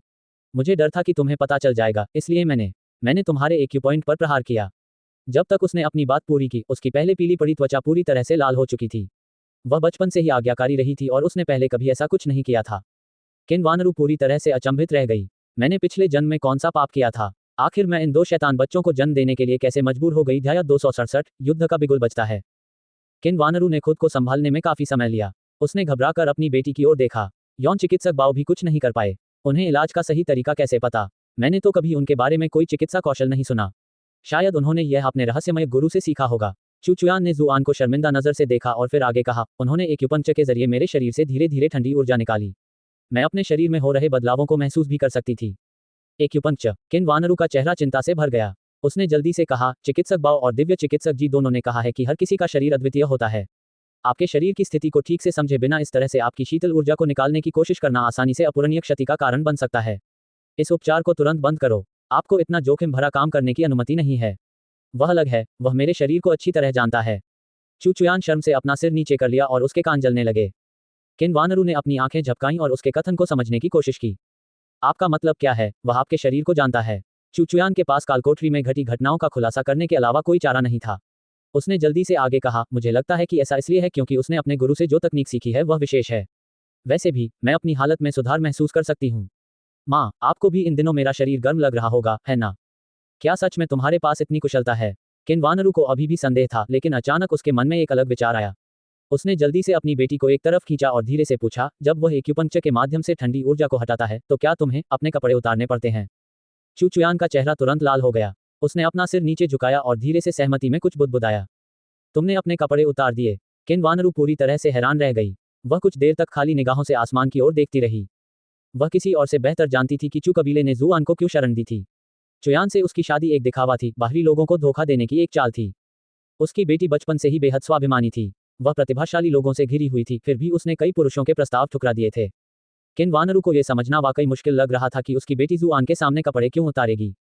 उसे एक और भी गंभीर सवाल सूझा, तो तुम दोनों ने पहले ही वो काम कर लिया है? उसने हड़बड़ी में पूछा। माँ, आप क्या कह रही हैं? चू चुयान ने झट से कहा। ऐसे मामलों में वह अभी भी अनुभवहीन थी और एक युवती होने के नाते उसकी आदतें आसानी से नहीं बदलती थीं। वह अपनी माँ और बहन के सामने इतनी बेशर्मी से यह बात कैसे मान सकती थी? इलाज करने के लिए उसे सिर्फ मेरी पीठ देखने की जरूरत है, बाकी मेरा शरीर ढका हुआ है। किन वानरू ने राहत की सांस ली। फिर भी उसके लिए यह समझना मुश्किल था कि उसकी बेटी इस बात पर क्यों सहमत हो गई। उसके मन में एक और बात उभर आई। उसने अपनी आवाज धीमी करते हुए कहा, क्या उसने कल रात मेरे साथ कुछ अपमानजनक किया? जब उसने इस बारे में सोचा कि न केवल उसकी छोटी बेटी ने उसे नशीली दवा दी थी, बल्कि बड़ी बेटी ने उसके एक्यू पॉइंट पर भी प्रहार किया था, तो ऐसा लगा जैसे उसकी बची हुई सारी ऊर्जा भी उससे निकल गई हो। चू चुयान को याद आया कि कैसे जुआन ने उसे अपनी मां समझकर गले लगा लिया था और उसके गाल लाल हो गए थे। उसने तुरंत कहा, नहीं, मैंने आपको अच्छे से ढक दिया था। उसे पता था कि उसकी मां पहले से ही बहुत गुस्से में थी। अगर उसे पता चल गया कि पिछली रात क्या हुआ था तो वह सचमुच आपा खो बैठेगी। वैसे भी असल में कुछ हुआ ही नहीं था, इसलिए उसने जो कहा था उसे पूरी तरह झूठ तो नहीं माना जा सकता, है ना? चू चुयान का स्वभाव हमेशा से झूठ न बोलने का रहा था, लेकिन जुआन से मिलने के बाद उसने महसूस किया कि वह तरह तरह के छोटे मोटे झूठ बोलने लगी है। अपनी बेटी के शब्दों को सुनकर किन वानरू के सीने पर पड़ा भारी बोझ आखिरकार गायब हो गया। मुझे अब इस भयानक गड़बड़ से निपटने का मन नहीं है। चूंकि तुम दोनों ने इसे बिगाड़ा है तो इसे खुद ही सुलझा लो। इतना कहकर वह गुस्से में वहां से चली गई। उसकी अपनी बेटियों ने ही उसे नशीली दवा दी थी और उसके एक्यू पॉइंट पर प्रहार किया था, और यहाँ तक कि एक दूसरे आदमी का बचाव करने के लिए उसके खिलाफ जाने की हिम्मत भी की थी। ये सब उसके दिल के लिए असहनीय था। इन सब की शुरुआत इस शरारती जुआन की वजह से हुई। आपने किन वानरू को सफलतापूर्वक ट्रोल कर दिया है। 44 जुआन अवाक रह गया। उसे उम्मीद नहीं थी कि यह महिला अब भी उसके प्रति इतना द्वेष रखेगी। चू हुआनझाओ को भी थोड़ा अपराध बोध हुआ। माँ, मुझे आपके साथ चलने दीजिए। उसने अपनी माँ को सांत्वना देने की कोशिश की और उनके पीछे पीछे चलने लगी। जब वे नजरों से ओझल हो गए तो चू चुयान ने जुआन की ओर मुड़कर पूछा, क्या तुम अब चू वंश में नहीं रहना चाहती? जुआन ने उसकी मोहक आंखों में देखते हुए अपना संकल्प डगमगाते हुए महसूस किया। असल में तुम्हारी माँ मुझे लगातार परेशान करती रहती है। चू चुयान ने सिर हिलाया। मेरी माँ सिर्फ दिखावे के लिए सख्त हैं। उन्होंने सबको पढ़ाई से बाहर जाने को कहा ताकि तुम अपनी इज्जत बचा सको। वो तुम्हें हल्की फुल्की डांट लगाकर छोड़ देने वाली थी, लेकिन उन्होंने कभी सोचा नहीं था कि तुम उन पर इस तरह टूट पड़ोगी। इससे वो असहज स्थिति में आ गईं। मैं हमेशा के लिए उसकी मार खाने वाली मशीन बनकर तो नहीं रह सकती, है ना? जुआन ने फ्राउनिंग हुए कहा। चू चुयान ने कहा, माँ तुम्हारे प्रति उतनी कठोर नहीं है जितना तुम सोचते हो। आज उनके शब्द थोड़े कठोर रहे होंगे, लेकिन किसी दूसरे कबीले में होते तो तुम्हें तुरंत कोड़े मारने का आदेश दे दिया जाता। यह महान झोउ राजवंश के कानूनों के अनुरूप है, लेकिन उन्होंने अंत में ऐसा नहीं किया। अपने गुस्से के बावजूद उन्होंने मेरे और हुआनझाओ के हित में वहां से चले जाने का फैसला किया ताकि मामला शांत हो जाए। अगर स्थिति और बिगड़ जाती तो हमारे चू कबीले में अराजकता फैल जाती। कोड़े मारने की बात सुनकर जुआन से हर उठा। इस दुनिया के जबरन भर्ती किए गए दामादों के पास सचमुच कोई मानवाधिकार नहीं होते। बेशक अगर उसने बात को इतना आगे बढ़ा दिया होता तो वह इसे स्वेच्छा से कभी सहन नहीं करता। एक जबरन नियुक्त दामाद के रूप में उनकी स्थिति वास्तव में एक टाइम बम की तरह थी। कौन जानता था कि इसका इस्तेमाल कब उनके खिलाफ किया जाएगा। जब चू चुयान ने उसके भयानक चेहरे को देखा तो उसकी आवाज नर्म हो गई। कृपया समझने की कोशिश कीजिए, माँ का मिजाज आजकल बहुत खराब है। पहले तो वो मेरी अचानक बीमारी को लेकर चिंतित थी, फिर राज्यपाल सांगहोंग ने अदालती फरमान के जरिए हमारे परिवार पर चंदा वसूलने का दबाव बनाना शुरू कर दिया। उनके लिए यह बहुत तनावपूर्ण रहा है। इन सब के ऊपर आपने पीछे हटने से साफ इनकार कर दिया, जिसकी वजह से हालात इतने बिगड़ गए। खांसी का एक और दौरा पड़ने से उसकी बात अधूरी रह गई। साफ था कि लगातार बातचीत से वह परेशान हो गई थी। जुआन ने तुरंत उसे बैठने में मदद की। तुम्हें ज्यादा परेशान नहीं होना चाहिए, खासकर इसलिए क्योंकि तुम अभी पूरी तरह से ठीक नहीं हुई हो। जब तक तुम्हारा शरीर कमजोर है, तुम्हें ज्यादा आराम की जरूरत है। चुचुयान बैठ गई और थोड़ा पानी पिया। उसके चेहरे की रंगत में काफी सुधार हुआ। वे कौन से योगदान हैं जो देने की आवश्यकता है? जुआन ने उत्सुकता से पूछा। चुचुयान ने उसे समझाया, जब भी देश को आपदा राहत या किसी बड़े पैमाने की परियोजना के लिए धन की आवश्यकता होती है, तो वे हमेशा धनी व्यापारियों से दान मांगते हैं। इन्हें ही तथाकथित योगदान कहा जाता है। क्या सच में ऐसा होता है? जुआन ने हैरानी से पलकें झपकाईं। अगर यह स्वैच्छिक है तो क्या हम मना नहीं कर सकते? यह इतना आसान कैसे हो सकता है? चुचुयान ने सिर हिलाया। ऊपरी तौर पर तो ये स्वैच्छिक लगता है, लेकिन असल में ऐसा नहीं है। जिन लोगों से ये योगदान देने को कहा गया है, वे सभी महान और धनी कुल हैं, और इन कुलों के फलने फूलने का मुख्य कारण शाही दरबार की नीतियां ही थीं। यदि आप योगदान देने से इनकार करते हैं, तो आपके अधीन छोटे कबीले आपकी जगह लेने के लिए बहुत उत्सुक होंगे। वे इस तरह का अवसर पाने के लिए बेताब हैं, क्योंकि इससे अदालत को उनके हित में नीतियां बनाने के लिए प्रभावित किया जा सकता है। हमारा चू कबीला नमक और हथियारों के व्यापार में शामिल है। हम ब्राइटन मून शहर के सबसे धनी कबीले हैं, शायद आसपास के कमांड्रीज में भी। इन कर्जों के भुगतान से बचने का हमारे पास कोई रास्ता नहीं है। अल्पविराम। जुआन धीरे धीरे स्थिति को समझने लगी। आपके अनुसार ये चंदा एक राजनीतिक चंदा है। धनी व्यापारी अपनी संपत्ति का कुछ हिस्सा देते हैं और दरबार उनके साथ अनुकूल व्यवहार करता है, जिससे दोनों पक्षों को लाभ होता है। ये हमारे लिए इतनी परेशानी वाली स्थिति क्यों होनी चाहिए? चुचुयान ने समझाया, आइए नमक उद्योग का उदाहरण लेकर इसे समझते हैं। राज दरबार की प्रमाणन प्रणाली ने कुछ नमक व्यापारियों को बाजार में प्रभुत्व हासिल करने और भारी मुनाफा कमाने में मदद की है, और राज दरबार बदले में कुछ न कुछ उम्मीद रखता है। वही नमक व्यापारी समझते हैं कि उनकी वर्तमान सफलता पूरी तरह से राज दरबार की नीतियों के कारण है। इसीलिए वे इन योगदानों का बिल्कुल भी विरोध नहीं करते। लेकिन अगर अदालत हर कुछ दिनों में चंदा मांगने लगे, तो कोई भी कबीला, चाहे वह कितना भी अमीर या शक्तिशाली क्यों न हो, इस तरह के खुलेआम शोषण को बर्दाश्त नहीं कर पाएगा। इससे भी अधिक दुखद बात यह है कि हमारी चू वंश सदियों से इस भूमि का स्वामी रहा है। आज हमारी समृद्धि राज दरबार द्वारा दी गई किसी कृपा के कारण नहीं है, बल्कि यह उन नमक और लोहे की खानों पर आधारित है जिन्हें हमने अपने खून पसीने से प्राप्त किया है। वास्तव में, और ये दिल दहला देने वाला है, हमारी चू वंश इस भूमि का स्वामी महान जोऊ राजवंश की स्थापना से भी पहले से है। पिछले कुछ वर्षों में हमें अदालत से कोई लाभ नहीं मिला है, और अब हम पर चंदा देने का दबाव डाला जा रहा है। बेशक हमारी ओर से कुछ अनिच्छा है। जुआन अचंभित रह गया। उसने कहा, तुम्हारे लहजे से तो ऐसा लग रहा है मानो चू कबीले ने पहले ही विद्रोह करने का फैसला कर लिया हो। ऐसी बकवास मत करो, चुचुयान ने उसे घूरते हुए जवाब दिया। हम बस थोड़ी सी असंतुष्टि रखते हैं। बात अभी उस हद तक नहीं पहुंची है। इसके अलावा राज दरबार इस समय समृद्ध और शक्तिशाली है। अगर हमारे मन में ऐसे विचार भी आते, तो उन पर अमल करना मौत को दावत देने के बराबर होता। लेकिन इससे तुम्हारा कुल राज दरबार के लिए कांटे का बंधा साबित हो जाएगा। जुआन ने आह भरी। अगर मैं सम्राट होता, तो सबसे पहले तुम्हें ही हटा देता। दरअसल हमारे जैसे कई शक्तिशाली कबीले अभी भी मौजूद हैं, जिन्हें सम्राट की इच्छा मात्र से खत्म नहीं किया जा सकता। अगर उन्होंने ऐसा किया, तो पूरा देश आसानी से विद्रोह कर सकता है, चुचुयान ने जवाब दिया। इसीलिए सम्राट केवल कानून व्यवस्था के माध्यम से ही कार्रवाई कर सकते हैं। सांगहोंग ठीक इसी कार्य को पूरा करने के लिए यहाँ आए हैं। उनकी नज़र हमारी नमक और लोहे की खानों पर है, लेकिन वे खुलेआम उन्हें हमसे नहीं छीन सकते। दोनों पक्ष गुप्त रूप से लड़ते रहेंगे ताकि ये देखा जा सके कि अंत में जीत किसकी होती है। हालांकि चुचुयान की आवाज पूरी बातचीत के दौरान शांत रही, लेकिन चिंता से उसकी भौहें धीरे धीरे सिकुड़ने लगीं। जुआन को अपनी राय देने के लिए विवश होना पड़ा। जैसा कि कहावत है, पेड़ की शाखाएं हमेशा जड़ों के अधीन होती हैं। मुझे यह महसूस हो रहा है कि आपका चू वंश विनाश के पथ पर और भी आगे बढ़ता जा रहा है। चुचुयान ने उसे घूरते हुए कहा, बेशक हम ये जानते हैं, लेकिन हम अपने चू वंश के पूर्वजों द्वारा स्थापित नींव को यूं ही ढहने नहीं दे सकते, है ना? इसीलिए भले ही हम जानते हैं कि परिस्थितियां हमारे खिलाफ हैं, फिर भी हमें अपना पूरा प्रयास करना होगा। यही हमारे वंश के प्रति हमारा गौरव और समर्पण है। जुआन स्तब्ध रह गई। बोलते समय उसका चेहरा एक अजीब सी चमक से दमकता हुआ प्रतीत हुआ। उसकी पिछली दुनिया में इस तरह के परिवार बहुत कम थे, इसलिए उनके फैसलों को समझना उसके लिए काफी मुश्किल था। यह उसके लिए एक आंखें खोलने वाला अनुभव था। यदि यह नैतिकता का प्रश्न होता, तो चाहे सम्राट हो, राज दरबार हो या चू वंश, इनमें से कोई भी गलत नहीं था। सबके अपने अपने उद्देश्य और लक्ष्य थे। अंततः ये केवल हितों का टकराव था। वैसे क्यू हुंगली का क्या मामला है? उसने अचानक तुमसे संपर्क क्यों किया? चुचुयान ने पूछा। उसने अजीब से भाव से उसकी ओर देखा। मुझे भी नहीं पता कि वो क्या सोच रही है। चिंता मत करो, हमारे बीच कुछ नहीं हुआ। मुझे अब भी तुम्हारे लिए अपनी पवित्रता की रक्षा करनी है। जुआन के ऐसा कहते ही उसे अचानक स्नो के साथ हुई घटना याद आ गई और उसका दृढ़ संकल्प चकनाचूर हो गया। वैसे अब जब मैं इस बारे में सोचता हूँ, तो क्या स्नो का रोल मुझे शुरू से ही नहीं दिया गया था?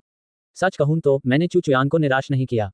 उसका आत्मधार्मिकता का भाव तुरंत फिर से जागृत हो गया। अपनी पवित्रता का बचाव करोगे? चुचुयान ने ताना मारा। क्या कल रात उसी ने तुम्हारे होठों पर लिपस्टिक का निशान छोड़ा था? जुआन ने चुपचाप अपने दांत पीसे। आपको वह बात अभी भी क्यों याद है? चू चुयान ने आह भरी और फिर कहा, आज और इधर उधर मत भागो। चेन जुआन ने आज सुबह ही तुम्हारी हत्या करने की कोशिश की थी। उसे एक और मौका मत दो। बोलते बोलते उसने अपनी जेब से एक छोटी पुस्तिका निकाली और उसे देते हुए कहा, ये तुम्हारे लिए है। अगर तुम अपने खाली समय में साधना करोगे तो शायद इससे तुम्हें चेन जुबान से एक और सुरक्षा मिल जाएगी।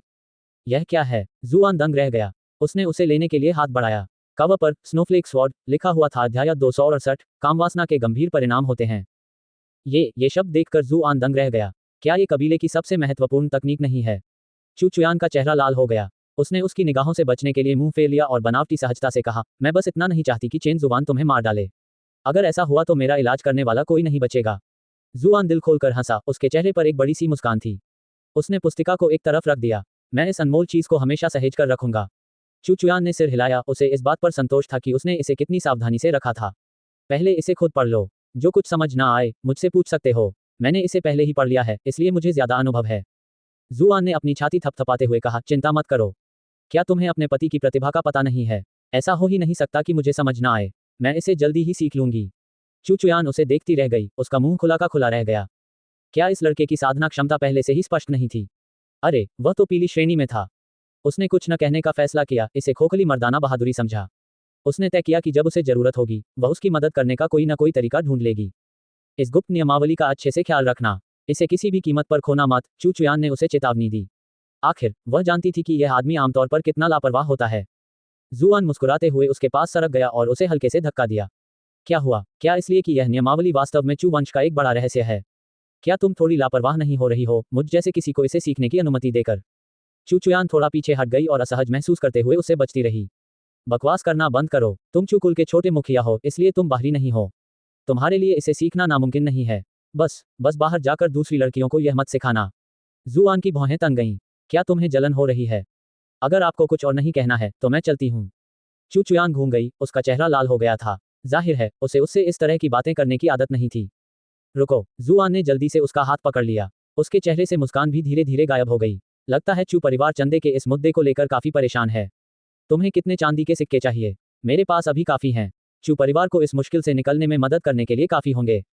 चू चुयान ने अनजाने में अपना हाथ हिलाया, लेकिन उसे खुद से दूर नहीं कर पाए, इसलिए उसने उसे अपनी बात मानने दी। ये पैसे अपने पास रखो। चू परिवार की हालत इतनी खराब नहीं हुई है कि हमें अपने दामाद की निजी संपत्ति से मदद लेनी पड़े। जुआन के चेहरे पर हल्की सी सिकुड़न आ गई। ये शब्द इतने अजीब क्यों लगते हैं? ये लगभग उन पुराने जमाने के पुरुषों के कहे शब्दों जैसे हैं, जैसे मैं अपनी दुल्हन के दहेज का कभी इस्तेमाल नहीं करूंगा, या कुछ ऐसा ही। उसके चेहरे के भाव देखकर चू चुयान को लगा कि उसने किसी तरह उसके अहंकार को ठेस पहुंचाई है। ज्यादा चिंता मत करो, उसने तुरंत उसे आश्वस्त किया। हमारा चू कुल अभी भी एक बड़ा कुल है। हालात बस थोड़े से मुश्किल हो गए हैं, मुख्य रूप से इसलिए क्योंकि हमारे हथियार व्यापार को भारी नुकसान हुआ है, जिससे हमारी आय प्रभावित हो रही है। इसके अलावा हाल ही में अवैध नमक व्यापार बेकाबू हो गया है, इसलिए हमारे चू कबीले को अपना नमक बेचने में भी कठिनाई हो रही है। इसी वजह से सभी को परेशानी हो रही है। अवैध नमक। जुआन ने खाली नजरों से देखा। इस शब्द ने उसे उलझन में डाल दिया था। चू चुयान ने उसे स्थिति समझाई। राजकीय आदेश के अनुसार उबालकर नमक निकालने के बाद उसे एक सरकारी प्रतिनिधि को बेचना होगा, जो सारा नमक खरीद लेगा। नमक का परिवहन, खरीद बिक्री सब शाही दरबार के माध्यम से ही होनी चाहिए। नमक का लेन देन किसी और के लिए वर्जित है। हालांकि अवैध नमक सस्ता होता है, इसलिए आम लोग इसे खरीदना पसंद करते हैं, जिससे अवैध व्यापार को बढ़ावा मिलता है। अवैध नमक की तस्करी भी बेहद लाभदायक होती है, इसलिए चाहे कितने भी तस्कर पकड़े जाएं, हमेशा ही इसमें शामिल होने के लिए उत्सुक अपराधी मौजूद रहते हैं। पहले वह इन बातों के बारे में किसी से बात नहीं करती थी और सारी जिम्मेदारी अकेले ही उठाती थी। लेकिन अचानक ही उसने जुआन को सब कुछ बता दिया। शायद कालकोठरी में साथ बिताए अनुभवों के कारण उसने अवचेतन रूप से यह मान लिया था कि वह भरोसेमंद है और इस बोझ को बांटने में उसकी मदद कर सकता है। जुआन आह भरे बिना नहीं रह सकी। अवैध नमक आपके नमक से बहुत सस्ता है, लेकिन उनका मुनाफा फिर भी बहुत ज्यादा है। क्या आप लोग कीमत थोड़ी कम नहीं कर सकते?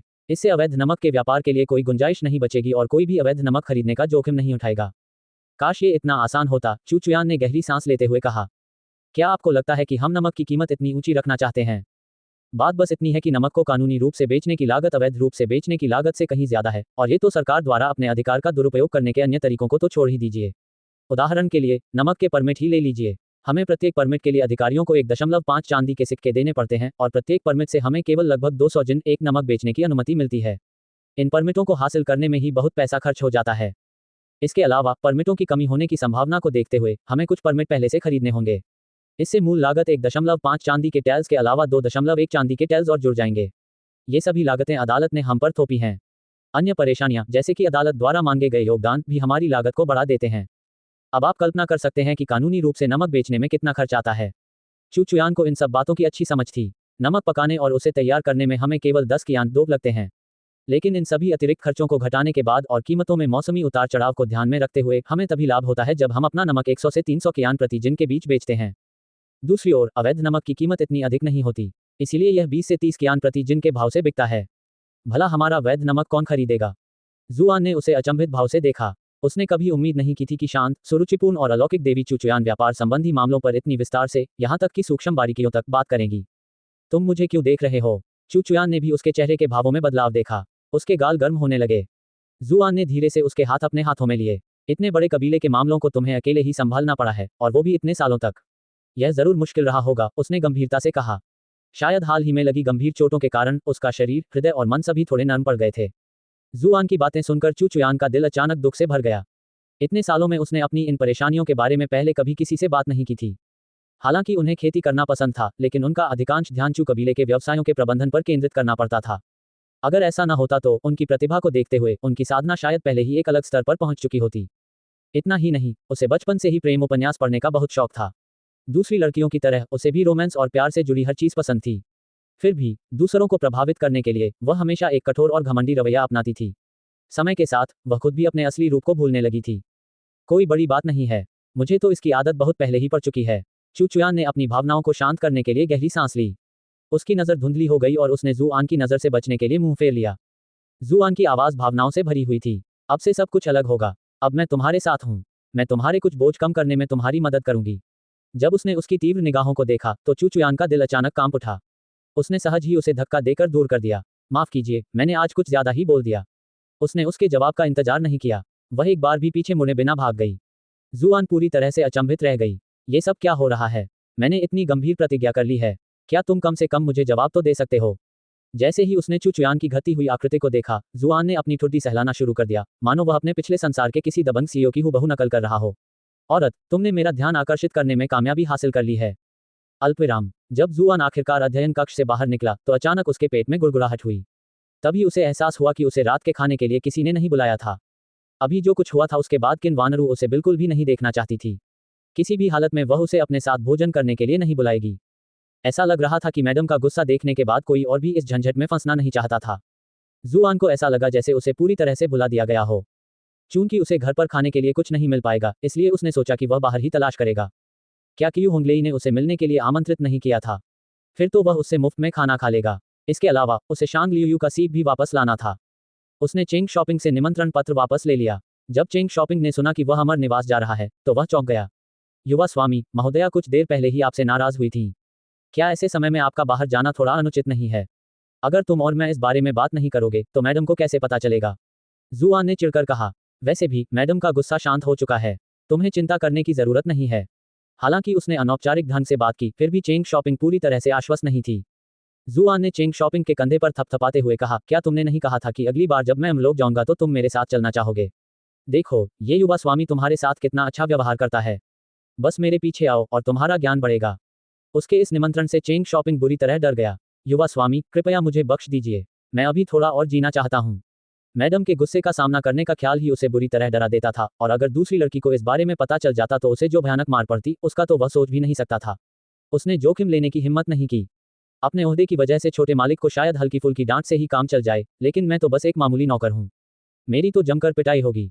जब जुआन ने देखा कि चेंग शॉपिंग किसी भी कीमत पर नहीं जाएगा तो उसने उस पर और अधिक प्रयास व्यर्थ नहीं किया। उसने अकेले ही जाने का फैसला किया। जैसे ही वह जाने वाला था, जियाओ शानहे और उसकी सुरक्षा के लिए तैनात 2 अन्य रक्षक दौड़कर उसके पास आए। जब उन्हें पता चला कि वह अमलोक जा रहा है तो उन तीनों ने उसे जाने से मना किया। युवक स्वामी, ये वास्तव में बहुत खतरनाक है। जी हाँ, चेन जुबान अभी भी छुपकर तुम्हारा इंतजार कर रहा है। उसने दोबारा हमला इसलिए नहीं किया क्योंकि अकादमी या चू स्टेट में वो तुम्हारा कुछ नहीं बिगाड़ सकता, और आज वापसी में तुम्हारे साथ गार्ड भी थे। हम किसी आम हमलावर से तो निपट सकते हैं, लेकिन चेन जुबान तो छठे दर्जे का है। वो बहुत चालाक भी है। मुझे डर है कि अगर तुम अभी बाहर गए तो हम युवा मालिक की रक्षा नहीं कर पाएंगे। जुआन ने अपने गार्डों की नेक और उचित सलाह को अनसुना कर दिया। चिंता मत करो, अगर ऐसी नौबत आई तो मैं तुम लोगों की रक्षा करूंगा। इतना कहकर वह करते हुए बाहर निकल गया। जियो शानहे, फैंग डेन्यू और जो लुजुन उसके प्रस्थान छाया के बाद एकटक देखते रहे। युवा मालिक सुंदरता के जादू में पूरी तरह से डूब गए हैं। वे क्यू होंगलेई को देखने के लिए इतने बड़े जोखिम उठाने को भी तैयार हैं। वासना वाकई में भयावह परिणामों की ओर ले जाती है। उसके कीबोर्ड पर रेज पॉइंट्स आने की सूचनाएं आने लगीं। जुआन ने कुछ भी समझाने की जहमत नहीं उठाई। उसने चेन जुबान के मामले पर काफी सोच विचार किया था और मामले को हमेशा के लिए सुलझाने की योजना बना ली थी। आखिर वह अपनी बाकी जिंदगी डर डर कर गुजारना नहीं चाहता था। अब उसे बस उसे बाहर निकालने की जरूरत थी। वह अमर निवास की ओर इसलिए जा रहा था क्योंकि वह चेन जुबान को उसकी हत्या करने का अवसर देना चाहता था। एक जिन 500 ग्राम या लगभग 1 पाउंड के बराबर होता है। 10 कियान लगभग 1 चांदी के ताइल के बराबर होते हैं। अध्याय 269 किसने कहा कि मुफ्त में मिला खाना स्वादिष्ट नहीं होता। जियाओ शानहे और अन्य 2 गार्डों ने सुझाव दिया कि जुआन आज एक बग्घी में यात्रा करे। अगर जुआन एक बंद बग्घी में होता तो उसे पहचानना किसी के लिए भी असंभव होता। इससे सुरक्षा की एक अतिरिक्त परत जुड़ जाती। जुआन ने इस सुझाव को अस्वीकार कर दिया। अगर वे ऐसा करते तो उसकी दृष्टि बाधित हो जाती और वह समय से पहले खतरे को भांप नहीं पाता। ये जीवन और मृत्यु का मामला था। वह अपने दुश्मन को पहल करने का मौका नहीं देना चाहता था। जुआन शान से सड़क पर ऐसे चल रहा था मानो पूरी दुनिया को अपनी मौजूदगी का ऐलान कर रहा हो। उसके तीनों गार्ड पूरी तरह अवाक रह गए। हालांकि हालात ऐसे हो चुके थे कि वे बस दांत पीस कर यही दुआ कर सकते थे कि कुछ बुरा ना हो। कुछ दूरी पर एक फेरी वाले ने चुपके से एक कबूतर को आकाश में छोड़ दिया। कुछ देर बाद वही कबूतर एक छिपे हुए आंगन में आकर बैठ गया और एक लाल बालों वाले आदमी ने उसके पैर से कागज की एक छोटी सी पर्ची निकाली। सांकेतिक संदेश पढ़ते ही उसकी भौहें तन गईं। वह इतनी जल्दी और सिर्फ 3 पहरेदारों के साथ चला गया। उसके बगल में खड़े उसके एक अधीनस्थ ने उत्तेजित होकर कहा, इस लड़के को तो सचमुच मौत की चाह है। यह एक शानदार मौका है। चलो अभी इससे छुटकारा पा लें और दूसरे बॉस का बदला लें। चेन जुबान ने तुरंत गरजते हुए जवाब दिया, मैंने तुम्हें जो सिखाया है उसे याद रखो। अपने दुश्मन को कभी कम मत समझो, तभी तुम लंबी जिंदगी जी सकते हो। इस कमीने जुआन ने प्लम ब्लॉसम संप्रदाय को नष्ट कर दिया और तुम्हारे दूसरे बॉस की जान भी ले ली। क्या तुम्हें सच में लगता है कि वह कोई बेवकूफ है? उस अधीनस्थ ने सिर हिलाकर कहा, मुझे ऐसा नहीं लगता। अब ठीक है, चेन जुबान ने चिढ़कर कहा, मेरे हिसाब से यह मुझे बाहर निकालने का एक जाल है। लेकिन अगर ऐसा नहीं हुआ तो इस मौके को गंवाना बहुत बड़ी बर्बादी होगी, अधीनस्थ ने बुदबुदाते हुए कहा। चेन जुबान ने कुछ देर सोचा, मैं आसपास देख लूंगा और मौका मिलते ही कार्रवाई करूंगा। बाकी सब यहीं रहो। शहर में हर जगह लोग हमें ढूंढ रहे हैं। अगर तुम सब साथ आओगे तो खतरा और बढ़ जाएगा। आपको सावधान रहना होगा, बॉस। बाकी सभी ने मुट्ठी बांधकर अपनी सहमति व्यक्त की। चेन जुबान ने सहमति में हल्की सी आवाज निकाली और चुपके से घर से बाहर निकल गया। जब उसने देखा कि आसपास कोई नहीं है, तभी उसने अपने चेहरे से पतला सा मुखौटा हटाया। मुखौटा हटते ही उसका चेहरा धीरे धीरे बदलने लगा। उसकी विशेषताएं सामान्य और इतनी सादी हो गईं कि भीड़ में वह किसी का ध्यान आकर्षित नहीं कर पाता था। यहां तक कि उसके लाल बालों का रंग भी काला हो गया, जो कि सबसे आम रंग था। ये ब्लैकविंड स्टॉकेड का चेन जुबान था, जिसने इतने सालों तक मनमानी की थी। उसने इतने सारे घिनौने काम किए थे, फिर भी कोई उसे पकड़ नहीं पाया। भला उस जैसा उग्र और आवेगशील व्यक्ति कैसे हो सकता है? अमलोक में उसका रूप रंग, चमकीले लाल बालों और अहंकारी एवं आक्रामक व्यवहार के साथ उसने जानबूझकर बनाया था। वह चाहता था कि हर कोई उसे लाल बालों से जोड़कर देखे। चेन जुबान जैसा व्यक्ति इतना मूर्ख कैसे हो सकता है कि वह अपना असली रूप दूसरों को दिखा दे? ब्लैकविंड स्टॉकडे के सदस्यों को भी यह नहीं पता था कि वह हमेशा मास्क पहनता था। वह बचपन से ही जीवन और मृत्यु के बीच की पतली रेखा पर चलते हुए विश्वासघात के सभी रूपों से भलीभांति परिचित था। किसी भी हालत में वह अपने तुरुप के पत्ते किसी और को नहीं बताएगा। चेन जुबान ने तेजी से उड़ान भरी और सीधे जुआन की ओर बढ़ा। अपनी स्वाभाविक गति के कारण वह जल्दी ही उसके पास पहुंच गया। उसने कुछ देर तक छुपकर जुआन पर नजर रखी, लेकिन उसे आसपास किसी तरह के घात लगाकर हमले का आभास नहीं हुआ। उसके चेहरे पर एक शैतानी मुस्कान आ गई। जैसे ही वह कुछ करने वाला था, उसने अचानक जुआन के अत्यधिक लापरवाह भाव को देखा। वह बच्चा किसी जुलूस में चल रहा हो, मानो उसे डर हो कि दूसरे उसे देख न लें। वह हिचकिचाया, ये क्या बकवास है? उसने कुछ पल रुककर दोबारा सोचा। अचानक उसके मन में एक विचार आया। उसे समझ आ गया था कि आखिर चल क्या रहा है। उसके जैसे व्यक्ति के खिलाफ सामान्य घात लगाकर हमला करना कारगर नहीं होता। आसपास कोई और उच्च स्तरीय विशेषज्ञ छिपा होना ही चाहिए। ये चू झोंकटियन भी हो सकता है, या फिर अकादमी का जियांग लुओफू भी। उन दोनों के पास मौजूद असाधारण कौशल को देखते हुए जाहिर है कि उसके पास उन्हें ढूंढने का कोई तरीका नहीं था। हे भगवान, मैं तो लगभग उसके जाल में फंस ही गया था। चेन जुबान ने अपने माथे से बहते ठंडे पसीने को पोंछा। उसने दूर खड़ी जुआन को घूर कर देखा। ये छोटा बदमाश सचमुच धोखेबाज है। आपने चेन जुबान को ट्रोल करके 666 रेज पॉइंट्स हासिल कर लिए हैं। जुआन को क्रोध के अंक आते देख एक सिहरन सी दौड़ गई। उसने तुरंत सतर्कता बरती और चुपके से अपने आसपास का जायजा लिया, ये पता लगाने की कोशिश करते हुए कि चेन जुबान कहाँ है। उसके लिए ये जानना असंभव था कि चेन जुबान का वर्तमान रूप उस लाल बालों वाले व्यक्ति जैसा नहीं था जिसकी छवि उसने अपने मन में बना रखी थी। हालांकि वह अपनी गतिविधियों को लेकर सतर्क था, फिर भी चेन जुबान जैसे अनुभवी साधक की नज़र से वह बच नहीं पाया। जुआन के असामान्य व्यवहार को तुरंत भांपते ही चेन जुबान के मन में सदमे की लहर दौड़ गई। उसकी साधना के स्तर को देखते हुए इस बच्चे के लिए मुझे नोटिस करने का कोई तरीका ही नहीं होना चाहिए था। क्या उस छिपे हुए विशेषज्ञ ने उसे देख लिया था? वह घबराने लगा। आखिर इस समय तो वह अपने असली रूप में ही दिख रहा था। अगर उसे कोई देख लेता तो निश्चित रूप से मुसीबत खड़ी हो जाती। हालांकि वह इस क्षेत्र में अभी भी एक अनुभवी व्यक्ति थे। सहज भाव बनाए रखते हुए उन्होंने एक आम राहगीर की तरह अपना काम जारी रखा और सड़क से चले गए। वह कुछ और ब्लॉक तक चलता रहा, ये सुनिश्चित करते हुए कि कोई उसका पीछा तो नहीं कर रहा है। पीछा करने वालों से बच निकलने पर उसने आखिरकार राहत की सांस ली। मुझे भविष्य में और सावधान रहना होगा। बाल बाल बच गया। इस बीच जुआन ने अपने आसपास के सभी इलाकों की अच्छी तरह से छानबीन की, लेकिन उसे चेन जुबान का कोई सुराग नहीं मिला। उसे चेन जुबान से कोई और क्रोधन भी प्राप्त नहीं हुए। अंततः वह इस निष्कर्ष पर पहुंचा कि चेन जुबान शायद चुपके से निकल गया था। क्या मैंने इसे कुछ ज्यादा ही स्पष्ट कर दिया? जुआन ने अपने कार्यों की समीक्षा की। इस व्यक्ति के बारे में उसे जो जानकारी मिली थी, उससे वह समझ गया था कि चेन जुबान लोमड़ी से भी ज्यादा चालाक और चूहे से भी ज्यादा सतर्क है। ऐसे व्यक्ति को जाल में फंसाना इतना आसान नहीं होगा। उन्हें पता भी नहीं चला और वे अमर निवास स्थान पर पहुंच चुके थे। कियू होंगलेई का व्यक्तिगत निमंत्रण पत्र देखकर एक नौकरानी उन्हें तुरंत अमर निवास स्थान के पिछले प्रांगण में ले आई। पिछली बार हुई गड़बड़ी के बाद कियू होंगलेई ने इस बार नदी की नाव जैसी किसी भी खर्चीली चीज का इंतजाम नहीं किया। इसके बजाय उन्होंने उसका अपने कमरे में स्वागत किया। जुआन बेपरवाही से मेज पर बैठ गया और सामने रखा खाना चटकर जाने लगा। कियू होंगलेई दंग रह गई। इस तरह के रेस्तरां में आने पर ज्यादातर पुरुष खाने के बारे में नहीं सोचते। शायद आप पहले हैं। मैं क्या करूं, मुझे बहुत भूख लगी है। यहाँ के स्वादिष्ट खाने के बारे में सोचते ही मेरा पेट पूरे रास्ते गुड़गुड़ाता रहा, जुआन ने मुंह में और खाना ठूंसते हुए कहा। कियू होंगलेई ने उसे चाय का एक कप दिया। उसने उसके खाने के बेतरतीब तौर तरीकों पर तिरस्कार भरी नजर डाली, लेकिन तुरंत ही हल्की सी मुस्कान से उसे छुपा लिया। धीरे खाओ, कोई तुम्हारा खाना चुराने की कोशिश नहीं कर रहा है।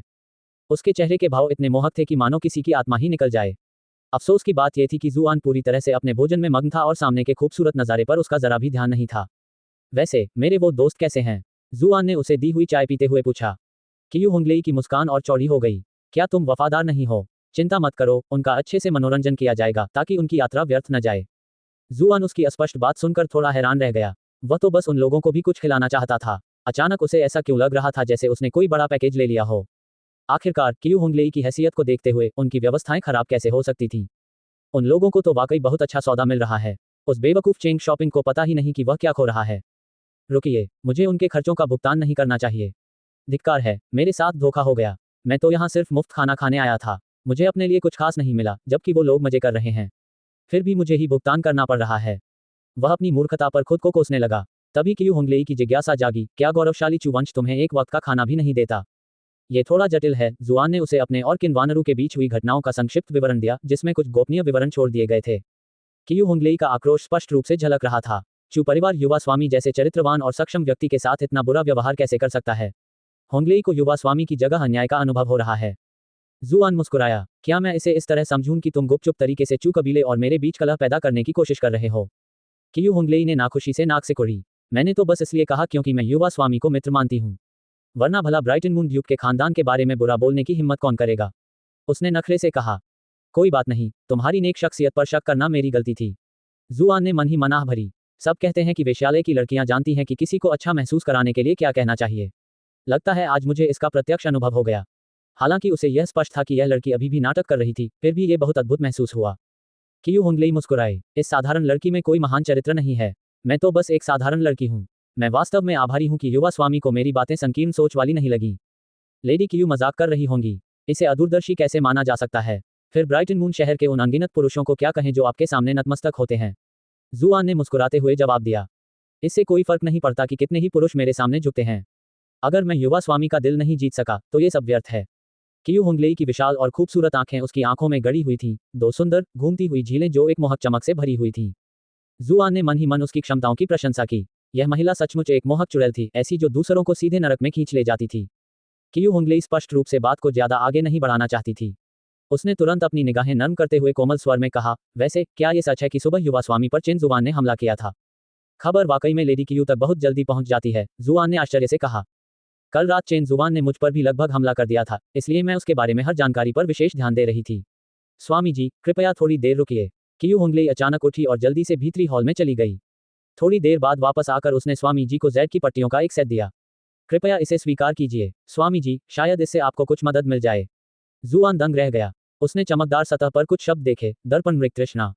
प्रकाश की एक झिलमिलाहट के साथ शब्द फिर से हरे रंग की पट्टियों में विलीन हो गए। ये क्या है? जुआन ने उत्सुकता से पूछा। कियू होंगलेई ने उत्तर दिया, इन पट्टियों में मिराज साधना विधि दर्ज है। ये गुप्त कला व्यक्ति को अपनी साधना को छिपाने की अनुमति देती है और आपकी आभा को भी छुपा सकती है। आपके शत्रु आपके बारे में इन चीजों को महसूस नहीं कर पाएंगे। चेन जुआन इस समय अंधेरे में छुपकर युवा स्वामी की हत्या करने के अवसर की प्रतीक्षा कर रहा है। बहुत सोच विचार के बाद होंगलेई ने निर्णय लिया कि गति तकनीक उपयोगी नहीं होगी, क्योंकि इसे जल्दी सीखना बहुत कठिन होगा। इसीलिए मैंने ये गुप्त तकनीक खोजी है। इससे युवा स्वामी को चेन जुआन के हमलों से बचने की अधिक संभावना मिल सकती है। जुआन अचंभित रह गया। शांग लियू ने उसे जेड का एक पेंडेंट उपहार में दिया था, चू चुयान ने उसे स्नोफ्लेक स्वॉर्ड दी थी, और अब उसने क्यू होंगलेई से छलावरण की एक गुप्त कला प्राप्त कर ली थी। किसने कहा है कि मुफ्त में मिला खाना स्वादिष्ट नहीं होता? अध्याय 270, एक सुंदर स्त्री का गहरा स्नेह। मेरे जैसी शानदार शख्सियत और कौन कौन बना पाया है? ऐसा नहीं है कि मैं अब तक मिले सभी पुरुषों की आलोचना करना चाहती हूँ, लेकिन आप सभी घटिया हैं। अगर जुआन की पूंछ होती तो वह इस समय सीधे छत की ओर इशारा कर रही होती। हालांकि उसे कुछ बातें थोड़ी अजीब लगीं। चाहे अच्छा हो या बुरा, शांग लियू पहले से ही उसकी करीबी दोस्त थी। उनके बीच हुए मेल जोल को देखते हुए ये कहना गलत नहीं होगा कि उनकी आत्माएं भी एक दूसरे के और करीब आ गई थीं।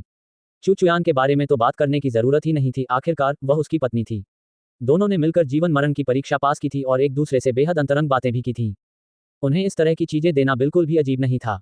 लेकिन दूसरी ओर ये क्यू होंगलेई, उन दोनों ने शुरू से ही एक दूसरे को धोखा देने की कोशिश की थी। दोनों लगातार साजिशें रच रहे थे, इस उम्मीद में कि दूसरा पहले उनके जाल में फंस जाएगा। उनकी बातचीत खुशी और स्नेह से भरी हुई प्रतीत होती थी, लेकिन जुआन अच्छी तरह जानती थी कि इसमें से कितना कुछ महज एक खोखला दिखावा था। लेकिन फिलहाल उसे इस बात का बिल्कुल भी अंदाजा नहीं था कि यह लड़की आखिर क्या करने की कोशिश कर रही है। उसने इसे जल्दबाजी में नहीं लिया। इसके बजाय उसने शांत भाव से क्यू होंगलेई की खूबसूरत आंखों में देखा। ये चीज बहुत कीमती है, मालकिन, मुझे ऐसी चीज क्यों देंगी? युवक के शब्दों ने सचमुच मेरा दिल तोड़ दिया। क्यू होंगलेई का चेहरा दुख से भरा हुआ था। मेरा दिल तो पहले से ही युवक का है। मैं नहीं चाहती कि मेरे चुने हुए प्रेमी को असमय मृत्यु का सामना करना पड़े। मैं उस दिन का बेसब्री से इंतजार कर रही हूं जब युवक मुझे इस दुनिया से अपने साथ ले जाएंगे। जुआन ने अपने होंठ कसकर बंद कर लिए। उसके तर्कसंगत मन ने उसे इस महिला के मुंह से निकले एक भी शब्द पर विश्वास न करने के लिए कहा। हालांकि इतने गहरे स्नेह के प्रदर्शन से उसका दिल अप्रभावित नहीं रह सकता था। उसने गहरी सांस ली और अपने उलझे हुए विचारों को शांत करने की पूरी कोशिश की। अंत में हंसते हुए उसने कहा, बहुत बहुत धन्यवाद। मौका मिलते ही मैं अपनी प्रेमिका को लेने आऊंगा। मुझे डरने की क्या जरूरत है? आखिर मैं एक मर्द हूं। और वैसे भी मेरे पास खोने के लिए कुछ है भी नहीं। अगर इसके पीछे कोई चाल भी है तो भी अगर हालात बदतर हो जाते हैं तो मैं मुआवजे के तौर पर अपना शरीर या कुछ और देने को तैयार हूं। क्यू होंगलेई मुस्कुराया। युवा स्वामी, बेहतर होगा कि आप मुझसे मुंह न मोड़ें। उनकी आवाज में जो कोमलता थी वह कठोरतम व्यक्ति को भी पिघलाने के लिए काफी थी। जुआन ने तुरंत खुद को शांत रहने की चेतावनी दी। लेडी क्यू इतनी खूबसूरत हैं, मुझे नहीं लगता कि दुनिया में कोई भी पुरुष आपसे मुंह मोड़ सकता है। क्यू होंगलेई ने धीरे से अपना सिर हिलाया, उनके चेहरे पर थोड़ी उदासी छाई हुई थी। क्या कोई रिश्ता सिर्फ बाहरी सुंदरता के आधार पर स्थायी हो सकता है? होंगलेई हमेशा से एक ऐसे व्यक्ति की तलाश में रही है जो सचमुच परवाह करने वाला हो। मुझे उम्मीद है कि युवा मालिक मुझे निराश नहीं करेंगे।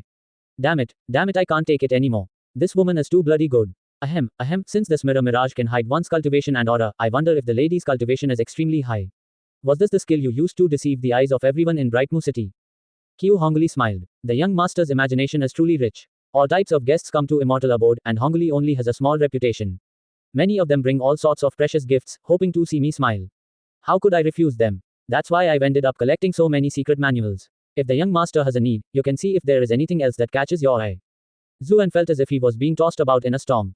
There are always many simps around, regardless of what world you're in. They have no idea their precious things are being used to curry favor with another man. But why does this make me feel so good? Zuan smiled. Gorgeous lady, your affection for me is too strong, and I really don't know how to repay you. How about I devote my body entirely to you? With that, he threw himself at her. Qiu Hongli tapped her feet lightly. Her dress fluttered about, as she perfectly escaped his grasping hands. Azu, you've already made me a promise. Only after you take me in will I serve you. Her words were punctuated with a natural shyness, truly taking her performance to the next level. Hongli, it seems like I've been too rude to you. Zuan laughed heartily, but his mind was incredibly clear. It seems like this woman really is putting on an act. His actions had looked willful, but he had actually paid special note to the angle and timing of his approach. There shouldn't have been any way for this lass to escape, yet she had done so effortlessly. As expected, her cultivation was high. It even seems to be much higher than mine. Zuan grew depressed at that thought. Why are all the girls I run into so terribly strong? Can't I run into some that are weaker, to boost my confidence a little? That brat Wan Chao immediately appeared in his mind. At least there's Lil Wan Chao to keep me company. Azu, Qiu Hongli was elated that Zuan had changed the way he addressed her, and she called out to him intimately in response. Zuan was still trying to figure out her objective, but it somehow kept eluding him. He let the matter rest. At least it doesn't seem like she wanted to harm him. In that case, he would try to make use of her as much as he could. He thought for a moment, then asked, Hongli, your immortal abode has an excellent information network, right? Men from all over the world love to frequent this place. You know how men are, once they've had a little to drink, they would easily run their mouths in front of women. That is how our immortal abode gets to know about many things. Qiu Hongli favored him with a sweet smile. I wonder what it is that Azu wants to know, she asked.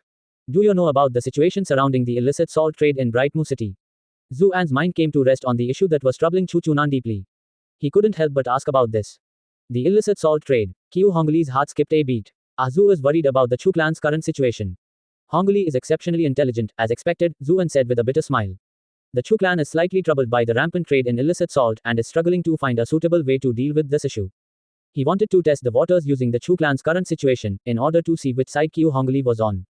Qiu Hongli frowned. Brightmu City's illicit salt trade has indeed begun to spread unchecked, mostly because the profits from it are too great to ignore. All those who engage in the illicit salt business are known criminals. In order to find the strength to stand against the authorities, they've come together to form their respective underworld gangs. Gangs. Zuan was stunned. Indeed. Qiu Hongli gathered her thoughts before continuing. From what I know, the largest gang in the area is the Whale Gang, and they have amassed a fortune precisely through this illicit salt trade. Their leader has always been a mystery. There are many different speculations over his true identity, without a single definitive conclusion. The Whale Gang. Zuan wore a pensive expression. Is there any other information? Qiu Hongli shook her head. You know full well what my current status is. A person like me rarely comes into contact with such people. I've never paid special attention to this affair either, so I don't know too much, she said apologetically. But, since you want to know so badly, I can help you look into it over the next few days. I might be able to gather some information. You have my thanks, Hongli. Zuan was overjoyed. The Chu clan was still considered part of the government, after all, so it would be hard for their investigations to produce anything. However, the immortal abode straddled the line between the legal and illegal. It would surely be much quicker for him to discover the information he needed in such a place.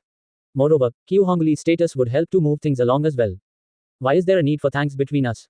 Qiu Hongli said with a smile. Zuan chatted with her a while longer. Eventually, the sky grew dark and he got up to bid her farewell. Qiu Hongli didn't pressure him to stay. She was worried that he might do something that crossed the line if he stayed over. She saw him out. When she returned to her room, Guyi was already waiting by the doorway. His eyes were still completely bewitched by her appearance, but he was smart enough to show more restraint, especially after what had happened the last time. He immediately lowered his head and asked, Junior sister, why do you treat that fellow so well? You've even passed on your clan's special skill to him. Qiu Hongli leisurely sat down on a chair. I handpicked him personally, after all. How can I allow him to be killed by Chen Shan just like that? Gu Yi raised his head to sneak in a peek. Her dress rustled as she sat down, and he hoped that something would be revealed. Unfortunately, he saw nothing. Screw that absolute area. Worried that she might notice his actions, he hurriedly asked, do you really want to help him deal with the illicit salt traders? Those fellas are all ruthless and cold-blooded criminals. Are we any different? Qiu Hongli sneered. She folded her legs in an extremely natural manner. I was worried about how to get myself involved, but it seems a good opportunity has presented itself. Zuan's standing in the Chu clan is still too low right now, and he won't be beneficial for our future plans. If we use this chance to help him stamp out this illicit salt trade that is troubling the Chu clan, it should allow him to slowly climb up the clan's ranks. I can even use this opportunity to get closer to him. He'll come to realize that he would definitely need our help if he wants to have some say in the Chu clan. Gu Yi stared at her legs and swallowed. It seems junior sister has thought far ahead after all. Qiu Hongli snickered. She reached out her hand and clenched it into a fist. Even though that fellow is somewhat different from other men, he still won't escape my grasp. Alpiram. Ekhu. On his way back to the Chu estate, Zuan suddenly sneezed. I wonder which beauty is thinking of me. Zhao Shao and the other two guards exchanged glances. They idly wondered how this fellow had trained himself to develop such thick skin. However, the three of them had had a wonderful time in the immortal abode, and they knew that it had all been because of Zuan. As such, their eyes carried a little more admiration for him than usual. Zuan paid them no attention. He was constantly scanning his surroundings, but failed to find any trace of Chen Shan. I didn't get any rage points either. He's probably not here. With that, Zuan began to flip through the jade strips he'd received from Qiu Hongli. He channeled a wave of vital energy into one of the jade strips, and a streak of light flickered across the surface. He sensed a series of words entering his mindscape. The body is the tree of wisdom, within the heart rests a mirror. Wipe it frequently, do not let it grow dusty.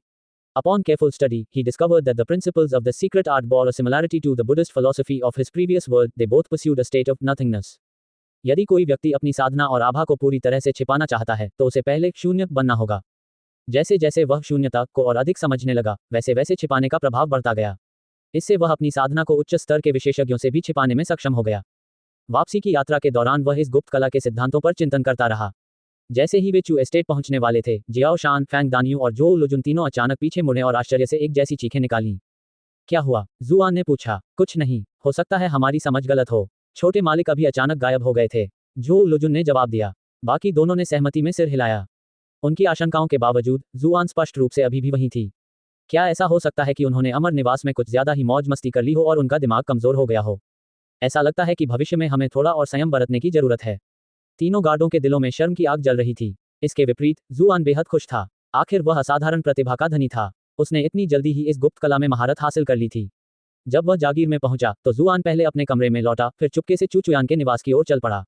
उनकी प्यारी पत्नी के इलाज का समय फिर से आ गया था। घोर अंधेरे में झांकते हुए जुआन को अचानक झिझक महसूस हुई। किन वानरू आज रात फिर अंदर तो नहीं होगी। वीडियोस बनाने हैं, फिल्मोरा है ना।